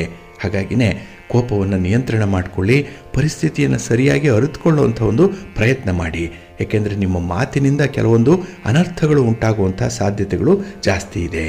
ಇನ್ನು ಪ್ರೀತಿ ಪಾತ್ರರಿಗೆ ಅಸಂತೋಷ ಆಗಬಾರ್ದು, ಹಾಗೆ ಅಸಮಾಧಾನ ಆಗಬಾರ್ದು. ಆ ರೀತಿಯಲ್ಲಿ ನೀವು ನಡ್ಕೊಳ್ಬೇಕು. ಅವರಿಗೇನಾದರೂ ಒಂದು ಪ್ರಾಮಿಸ್ ಮಾಡಿದರೆ ಕೊಟ್ಟ ಮಾತನ್ನು ಈ ದಿನ ಈಡೇರಿಸಬೇಕು. ಭರವಸೆಗಳ ಬಗ್ಗೆ ಎಚ್ಚರಿಕೆಯಿಂದ ಮುಂದುವರಿಬೇಕಾಗತ್ತೆ. ಇಲ್ಲಾಂದರೆ ಕುಟುಂಬಸ್ಥರಲ್ಲೇ ನಿಮ್ಮ ಬಗ್ಗೆ ಕೆಲವೊಮ್ಮೆ ಅಸಮಾಧಾನ ವ್ಯಕ್ತವಾಗುವಂಥದ್ದು, ಭಿನ್ನಾಭಿಪ್ರಾಯಗಳು ವ್ಯಕ್ತವಾಗುವಂಥ ಸಾಧ್ಯತೆಗಳಿರುತ್ತೆ. ಸ್ವಲ್ಪ ಜಾಗ್ರತೆ. ಹಾಗಾಗಿ ನಿಮ್ಮ ಕುಟುಂಬವನ್ನು ಈ ದಿನ ಸರಿಯಾಗಿ ಇಟ್ಕೊಳ್ಳುವಂಥದ್ದು, ಕುಟುಂಬಸ್ಥರ ಬೇಕು ಬೇಡಗಳನ್ನು ನೀವು ಗಮನಿಸಬೇಕು. ಮನೆ ಗೆದ್ದು ಮಾರು ಗೆಲ್ಲು ಅಂತ ಹೇಳ್ತಾರೆ. ಹಾಗಾಗಿ ಮನೆಯಿಂದಲೇ ನಿಮಗೆ ಈ ದಿನ ಶಾಂತಿ, ಮನೆಯಿಂದಲೇ ಈ ದಿನ ನಿಮಗೆ ನೆಮ್ಮದಿ, ಮನೆಯಿಂದಲೇ ನಿಮಗೆ ಉತ್ತಮ ಫಲ. ಹಾಗಾಗಿ ಇಂಥ ವಿಚಾರಗಳನ್ನು ಮನೆಯಲ್ಲಿ ಕುಳಿತು ಯೋಚನೆ ಮಾಡಿ, ಮನೆಗಾಗಿ ಮಾಡಿ. ಮನೆ ಅಂತ ಹೇಳಿದ್ರೆ ಮನಸ್ಸಿಗೆ ನೆಮ್ಮದಿ, ಅದು ಮನೆ. ಈ ವಿಚಾರ ಈ ದಿನ ನಿಮಗೆ ಹೊಳೆಯುತ್ತೆ. ಹಾಗಾಗಿ ಇದ್ದಕ್ಕಿದ್ದ ಹಾಗೆ ಜ್ಞಾನೋದಯ ಆಗುವಂಥ ಸಂದರ್ಭ ಕೂಡ ಈ ದಿನ ಬರುವಂಥದ್ದಿದೆ. ಇನ್ನು ನಿಮ್ಮ ಸ್ನೇಹಿತರು ಮಾಡಿರುವಂಥ ಮೋಸ, ನಿಮ್ಮ ಬಂಧುಗಳು ಮಾಡಿರುವಂಥ ಅನ್ಯಾಯ, ನಿಮ್ಮ ಸಂಗಾತಿ ಪ್ರೀತಿ ಪಾತ್ರರು ಮಾಡಿರುವಂಥ ಅಥವಾ ಆಡಿರುವಂಥ ಮಾತು, ಇವೆಲ್ಲವೂ ಕೂಡ ಒಟ್ಟಿಗೆ ಏಕಾಂಗಿಯಾಗಿ ಇರುವಂಥ ನಿಮಗೆ ಎರಗಿ ಬರುವಂಥ ಸಾಧ್ಯತೆ ಇದೆ. ಬರಸಿಡಿಲು ಬರುವಂಥ ಸಾಧ್ಯತೆ. ಹಾಗಾಗಿ ಅಂಥ ವಿಚಾರಗಳನ್ನು ಆದಷ್ಟು ದೂರ ಇಡಿ. ಆಗಿರುವಂಥ ಕಳೆದು ಹೋಗಿರುವಂಥ ಘಟನೆಗಳ ಬಗ್ಗೆ ಹೆಚ್ಚು ಆಲೋಚನೆ ಮಾಡಬೇಡಿ, ಪೋಸ್ಟ್ ಮಾರ್ಟಮ್ ಮಾಡಬೇಡಿ ಈ ದಿನ. ಹಾಗಾಗಿ ಮುಂದೆ ಆಗಬೇಕಾಗಿರುವಂಥ ಕೆಲಸ ಕಾರ್ಯಗಳ ಬಗ್ಗೆ ಮಾತ್ರ ನಿಮ್ಮ ಗಮನ ಇರಲಿ. ಎಷ್ಟೋ ಕಷ್ಟಪಟ್ಟಿದ್ದೀರಿ, ಈಗ ನೀವು ನಿಧಾನವಾಗಿ ಉಸಿರನ್ನು ತೆಗೆದುಕೊಳ್ಳುವಂಥ ಸಂದರ್ಭ ಇದು. ಮುಂದೆ ನಿಮ್ಮ ಕಾಲ ಮೇಲೆ ನಿಂತುಕೊಳ್ಳುವಂಥ ಸಂದರ್ಭ ಖಂಡಿತ ಬರುತ್ತೆ. ಹಾಗಾಗಿ ಸ್ವಲ್ಪ ಸೂಕ್ಷ್ಮತೆಯನ್ನು ಇಟ್ಕೊಂಡು ಕೆಲಸಗಳನ್ನು ಮುಂದುವರಿಸಿ, ಒಳ್ಳೆಯದಾಗತ್ತೆ. ನವಗ್ರಹ ಸ್ತೋತ್ರವನ್ನು ಹೇಳ್ಕೊಳ್ಳಿ, ನವಗ್ರಹಗಳ ದರ್ಶನ ಮಾಡಿಕೊಳ್ಳಿ, ಒಳ್ಳೆಯದಾಗತ್ತೆ. ನಿಮ್ಮ ಅದೃಷ್ಟದ ಬಣ್ಣ ನೇರಳೆ, ಅದೃಷ್ಟದ ದಿಕ್ಕು ಈಶಾನ್ಯ ದಿಕ್ಕು, ಅದೃಷ್ಟ ಸಂಖ್ಯೆ 3. ಕುಂಭರಾಶಿ. ಕುಂಭರಾಶಿಯವರಿಗೆ ಈ ದಿನ ಸಂತೋಷದ ದಿನ. ಚಂದ್ರ ನಿಮ್ಮ ರಾಶಿಯಲ್ಲೇ ಸ್ಥಿತನಾಗಿರುವಂಥ ದಿನ. ಇದರಿಂದ ಮನಸ್ಸಿಗೆ ನೆಮ್ಮದಿ, ಏನೋ ಒಂದು ಹೊಸ ವಿಚಾರ ಹೊಳೆಯುವಂಥದ್ದು, ಹೊಸಬರ ಪರಿಚಯ ಆಗುತ್ತೆ, ಹೊಸ ಸನ್ನಿವೇಶ ಇದೆ, ಹೊಸ ವಾತಾವರಣ ಇದೆ, ಹೊಸ ವ್ಯಾಪಾರ ಇದೆ, ಹೊಸ ಲಾಭ ಇದೆ ಈ ದಿನದಲ್ಲಿ. ಹಾಗೆ ಈ ದಿನ ಯಾವುದೇ ರೀತಿಯ ಸ್ಪರ್ಧೆಗಳಿದ್ದರೂ ಕೂಡ ಸಮರ್ಥವಾಗಿ ಎದುರಿಸ್ತೀರಿ. ಇನ್ನು ಯಾವುದೇ ಒಂದು ಕೆಲಸ ಕಾರ್ಯಗಳಿಗೆ ಇದ್ದಂತಹ ಅಡೆತಡೆಗಳು, ಸಮಸ್ಯೆಗಳು, ಸ್ಟಾರ್ಟಿಂಗ್ ಹಿಕ್ಕಪ್ಸ್ಗಳು, ಇದನ್ನು ನಿವಾರಣೆ ಮಾಡಿಕೊಳ್ಳುವಂಥ ಸಂದರ್ಭ ಇದೆ. ಅಂಥ ಒಂದು ಪ್ರಯತ್ನ ತುಂಬ ವಿಶೇಷ ಫಲವನ್ನು ಕೊಡುತ್ತೆ. ಹಾಗೆ ನಿಮ್ಮ ವಿಚಾರದಲ್ಲಿ ಯಾರೂ ಹಸ್ತಕ್ಷೇಪ ಮಾಡಬಾರ್ದು, ಯಾರೂ ಮೂಗು ತೂರಿಸಬಾರ್ದು, ಯಾರೂ ಅನ್ನೆಸೆಸರಿ ಒಂದು ಸಲಹೆಯನ್ನು ಕೊಡಬಾರ್ದು. ಅದರಲ್ಲೂ ಬಿಟ್ಟಿ ಸಲಹೆ, ಉಚಿತ ಸಲಹೆ ಯಾರಿಂದಲೂ ಬೇಡ ಅನ್ನುವಂಥ ಒಂದು ನಿರ್ಧಾರದಲ್ಲಿ ಇರ್ತೀರಿ. ಯಾಕೆಂದರೆ ನಿಮ್ಮ ನಿರ್ಧಾರ ಬಹಳ ಹರಿತವಾಗಿರುತ್ತೆ, ಸೂಕ್ಷ್ಮವಾಗಿರುತ್ತೆ, ಪ್ರಾಕ್ಟಿಕಲ್ ಆಗಿರುತ್ತೆ ಈ ದಿನ. ಇನ್ನು ಸಾಲ ಬಾಧೆಗಳಿಂದ ಮುಕ್ತಿ ಪಡೆಯುವಂಥ ಸಾಧ್ಯತೆಗಳು ಕೂಡ ಇದೆ. ಹಣದ ವಿಚಾರದಲ್ಲಿ ಬಹಳ ಎಚ್ಚರಿಕೆಯ ನಿರ್ಧಾರವನ್ನು ತೆಗೆದುಕೊಳ್ತೀರಿ, ಹೆಚ್ಚು ಜವಾಬ್ದಾರಿಯಿಂದ ಇರ್ತೀರಿ. ಹಾಗೆ ಕುಟುಂಬದ ಬಗ್ಗೆ ಕೂಡ ಈ ದಿನ ಕಾಳಜಿ ಇದೆ, ಕಳಕಳಿ ಇದೆ. ಇನ್ನು ನಿಮ್ಮ ಮಕ್ಕಳ ವಿಚಾರವಾಗಿ ಅವರ ಓದು, ಅವರ ಆರೋಗ್ಯ ಅಥವಾ ಅವರ ವೈವಾಹಿಕ ಜೀವನ, ಅವರ ಬದುಕು, ಇದರ ಬಗ್ಗೆ ಈ ದಿನ ನೀವು ಹೊಸ ಆಲೋಚನೆಯನ್ನು ಮಾಡುವಂಥದ್ದು ಇದೆ. ಏನೋ ಒಂದು ಸಡನ್ನಾಗಿ ಶಿಫ್ಟ್ ಆಗುವಂಥದ್ದು ಕೂಡ ಈ ದಿನ ಇರುತ್ತೆ. ಒಳ್ಳೆಯ ಬದಲಾವಣೆ, ಒಳ್ಳೆಯ ಅನುಕೂಲಕ್ಕೆ ಆಗುವಂಥದ್ದು ಮುಂದೆ ಒಳ್ಳೆಯದಾಗತ್ತೆ ಇದರಿಂದ. ಇನ್ನು ಯಾವುದೇ ವಿಚಾರಗಳನ್ನು ಬಂದರೂ ಕೂಡ ಅದು ಪಾಸಿಟಿವ್ ಆಗೇ ಇರುತ್ತೆ. ವ್ಯಾಪಾರ ವ್ಯವಹಾರಗಳು ಸುಗಮವಾಗಿ ಸಾಗುತ್ತೆ. ಶತ್ರುಗಳ ಸಂಖ್ಯೆ ಕಡಿಮೆ ಇದೆ ಈ ದಿನ. ಇದ್ದಾರೆ, ಆದರೆ ನಿಮಗೆ ಯಾವುದೇ ರೀತಿಯ ತೊಂದರೆಯನ್ನು ಕೊಡಲ್ಲ. ಇನ್ನು ಬಹಳ ವಿಶೇಷವಾಗಿ ನಿಮ್ಮ ಪ್ರಯತ್ನಕ್ಕೆ ಉತ್ತಮ ಫಲ ಸಿಕ್ಕುವಂಥದ್ದು ಕೂಡ ಇದೆ. ವಿದ್ಯಾರ್ಥಿಗಳಿಗೆ ಈ ದಿನ ಒಳ್ಳೆಯ ಅವಕಾಶಗಳು ಸಿಕ್ಕುವಂಥದ್ದು, ಅವಕಾಶಗಳನ್ನು ಸದುಪಯೋಗಪಡಿಸ್ಕೊಳ್ಳಿ, ಮುಂದೆ ಒಳ್ಳೆಯದಾಗತ್ತೆ ನಿಮಗೆ. ಇನ್ನು ಪ್ರೀತಿ ಪ್ರೇಮದ ವಿಚಾರದಲ್ಲಿ ನೀವು ಎಷ್ಟು ಎಚ್ಚರಿಕೆ ಇದ್ದಷ್ಟು ನಿಮಗೆ ಒಳ್ಳೆಯ ಅನುಕೂಲತೆಗಳು ಇರುತ್ತೆ. ಯಾರನ್ನು ಅತಿಯಾಗಿ ನಂಬಲಿಕ್ಕೆ ಹೋಗಬೇಡಿ. ಹಾಗೆ ಯಾವುದೇ ವಿಚಾರದಲ್ಲೂ ಕೂಡ ನೀವು ಈ ಅನುಮಾನವನ್ನು ಇಟ್ಕೊಳ್ಬೇಡಿ. ಭಗವಂತ ಇದ್ದಾನೆ, ಭಗವಂತನ ಮೇಲೆ ಭಾರ ಹಾಕಿ ನಿಮ್ಮ ಮನೆ ದೇವರನ್ನು ಸ್ಮರಣೆ ಮಾಡ್ತಾ, ನಿಮ್ಮ ಇಷ್ಟ ದೇವರನ್ನು ಪ್ರಾರ್ಥನೆ ಮಾಡ್ತಾ ಕೆಲಸಗಳನ್ನು ಮುಂದುವರಿಸಿ, ಒಳ್ಳೆಯದಾಗತ್ತೆ. ನಿಮ್ಮ ಅದೃಷ್ಟದ ಬಣ್ಣ ತಿಳಿ ನೀಲಿ, ಅದೃಷ್ಟದ ದಿಕ್ಕು ಈಶಾನ್ಯ ದಿಕ್ಕು, ಅದೃಷ್ಟ ಸಂಖ್ಯೆ 1. ಮೀನರಾಶಿ. ಮೀನರಾಶಿಯವರಿಗೆ ಈ ದಿನ ಮಿಶ್ರ ಫಲಗಳಿರುವಂಥ ದಿನ. 12ರ ಸ್ಥಾನದಲ್ಲಿ ಚಂದ್ರ, ವ್ಯಯಸ್ಥಾನ. ಹಾಗಾಗಿ ಕೆಲಸ ಕಾರ್ಯಗಳಲ್ಲಿ ಸ್ವಲ್ಪ ನಿರಾಸಕ್ತಿ ಮೂಡುತ್ತೆ. ಯಾವುದೇ ಪ್ರಯತ್ನದಲ್ಲೂ ಕೂಡ ನೀವು ನಿರೀಕ್ಷೆ ಮಾಡಿದಂಥ ಫಲ ಸಿಕ್ಕಲ್ಲ. ಇದರಿಂದ ಕೆಲಸ ಮಾಡಲ್ಲ ಬೇಡಲವ ಅನ್ನುವಂಥ ಒಂದು ಜಿಜ್ಞಾಸೆಯಲ್ಲಿ ಇರ್ತೀರಿ. ಇನ್ನು ಅಗತ್ಯಕ್ಕೆ ತಕ್ಕಂತೆ ಹಣಕಾಸಿನ ನೆರವು ಸಿಕ್ಕಲ್ಲ, ಸಮಯಕ್ಕೆ ಬರಲ್ಲ, ಯಾವಾಗಲೂ ಬರುತ್ತೆ, ಆದರೆ ನಿಮಗೆ ಸ್ವಲ್ಪ ಈ ಅನುಕೂಲಕರವಾದಂಥ ಪರಿಸ್ಥಿತಿಯನ್ನು ಅನಾನುಕೂಲಕರವಾದಂಥ ಪರಿಸ್ಥಿತಿಯನ್ನಾಗಿ ಬದಲಾವಣೆ ಮಾಡಿಬಿಡುತ್ತೆ. ಇನ್ನು ಮನೆಯಲ್ಲಿರುವಂಥ ತಾಪತ್ರಯಗಳಿಗೆ ಪರಿಹಾರ ಹುಡುಕ್ತಾ ಇದ್ದೀರಿ, ಆದರೆ ಇವತ್ತು ಕೂಡ ಆ ಪ್ರಯತ್ನ ಮುಂದುವರಿಯುತ್ತೆ. ಪರಿಹಾರ ಅನ್ನುವಂಥದ್ದು ಮರೀಚಿಕೆಯಾಗತ್ತೆ. ವೈವಾಹಿಕ ಜೀವನ ಸುಖ ಸಂತೋಷದಿಂದ ಕೂಡಿರುವಂಥದ್ದು, ಏರಿಳಿತಗಳಿದೆ. ಹಾಗಾಗಿ ಈ ದಿನ ಯಾವುದೋ ಒಂದು ಸಣ್ಣ ವಿಚಾರಕ್ಕೆ ಭಿನ್ನಾಭಿಪ್ರಾಯ ಆಗುತ್ತೆ. ಇದು ಮನಸ್ಸಿಗೆ ಬೇಸರ, ಒತ್ತಡ, ಜಿಗುಪ್ಸೆ, ನಿರಾಸೆ, ನೋವು ಇದರನ್ನು ತರಿಸುವಂಥದ್ದು ಕೂಡ ಇದೆ. ಹಾಗಾಗಿ ಎಷ್ಟರ ಮಟ್ಟಿಗೆ ನೀವು ಆ ವಿಚಾರವನ್ನು ಗ್ರಹಿಸ್ತೀರಿ, ಎಷ್ಟರ ಮಟ್ಟಿಗೆ ಅದನ್ನು ನೀವು ಈ ದಿನ ಸೀರಿಯಸ್ ಆಗಿ ಯೋಚನೆ ಮಾಡ್ತೀರಿ, ಅಷ್ಟು ಫಲಗಳು ನಿಮಗೆ ಸಿಕ್ಕುವಂಥದ್ದು ಇದೆ. ಹಾಗೆ ನಿಮ್ಮ ಕಾರ್ಯಕ್ಷೇತ್ರದಲ್ಲಿ ನಿಮ್ಮ ಯೋಜನೆಗಳಾಗಲಿ ನಿಮ್ಮ ಸಲಹೆಗಳಾಗಲಿ ಅಷ್ಟೊಂದು ವಿಚಾರಪೂರ್ವಕವಾಗಿರಲ್ಲ. ಹಾಗಾಗಿನೇ ಈ ದಿನ ಯಾರಿಗೂ ಅಡ್ವೈಸ್ ಮಾಡಬೇಡಿ, ಯಾರಿಗೂ ಕೂಡ ಬೋಧನೆಯನ್ನು ಮಾಡಲಿಕ್ಕೆ ಹೋಗಬೇಡಿ. ಇನ್ನು ಬಹಳ ವಿಶೇಷತೆ ಅಂತ ಹೇಳಿದ್ರೆ, ಈ ದಿನ ಪ್ರಯಾಣದಲ್ಲಾಗಲಿ ಅಥವಾ ನೀವು ಮಾಡುವಂಥ ಪ್ರಯತ್ನದಲ್ಲಾಗಲಿ ಮಿಶ್ರ ಫಲಗಳಿರುತ್ತೆ. ಬಂದದ್ದನ್ನು ಸ್ವೀಕಾರ ಮಾಡಬೇಕು. ಇನ್ನು ಈ ದಿನ ನೀವೇ ಜಾರಿಗೆ ತಂದಂಥ ಯೋಜನೆಗಳು, ನೀವೇ ಮಾರ್ಪಾಟು ಮಾಡಿಕೊಂಡಿರುವಂಥ ಕೆಲಸ ಕಾರ್ಯಗಳು, ನಿಮ್ಮ ತೀರ್ಮಾನ ಇದು ಪಶ್ಚಾತ್ತಾಪವನ್ನು ತರಿಸುತ್ತೆ. ಹೀಗೆ ಮಾಡದೇ ಇದ್ದರೆ ಚೆನ್ನಾಗಿತ್ತು ಅನ್ನುವಂಥದ್ದು ನಿಮ್ಮ ಮನಸ್ಸಿಗೆ ಬರುತ್ತೆ. ಆದರೆ ಮಿಂಚಿ ಹೋದ ಕಾಲಕ್ಕೆ ಚಿಂತಿಸಿ ಫಲ ಇಲ್ಲ. ಮುಂದೆ ಇದನ್ನು ಸರಿಪಡಿಸ್ಕೊಳ್ಳಿ. ನಿಮಗೆ ಆಗಿರುವಂಥ ಯಾವುದೇ ರೀತಿಯ ಅನುಭವ ಏನಿದೆ ಅದನ್ನು ಮುಂದೆ ಅಳವಡಿಸ್ಕೊಳ್ಳುವಂಥ ಒಂದು ಪ್ರಯತ್ನದಲ್ಲಿರಿ. ಎಚ್ಚರಿಕೆಯಿಂದ ಇರಿ. ಅಗತ್ಯ ಆದರೆ ಮಾತ್ರ ಈ ದಿನ ನಿಮ್ಮ ಸ್ನೇಹಿತರ ಸಹಕಾರವನ್ನು ನಿರೀಕ್ಷೆ ಮಾಡಿ. ತಂದೆ ತಾಯಿಯಂದರೆ ಆಶೀರ್ವಾದ ಪಡ್ಕೊಳ್ಳಿ. ಭಗವಂತನ ಅನುಗ್ರಹ ಆಗಬೇಕು. ಅದಕ್ಕಾಗಿ ನಿಮ್ಮ ಮನೆ ದೇವರನ್ನು ಸ್ಮರಣೆ ಮಾಡ್ತಾ ಇರಿ. ಹಾಗೆ ಭಕ್ತಿಯಿಂದ ಶ್ರೀರಾಮ ಸ್ತೋತ್ರವನ್ನು ಹೇಳ್ಕೊಳ್ಳಿ.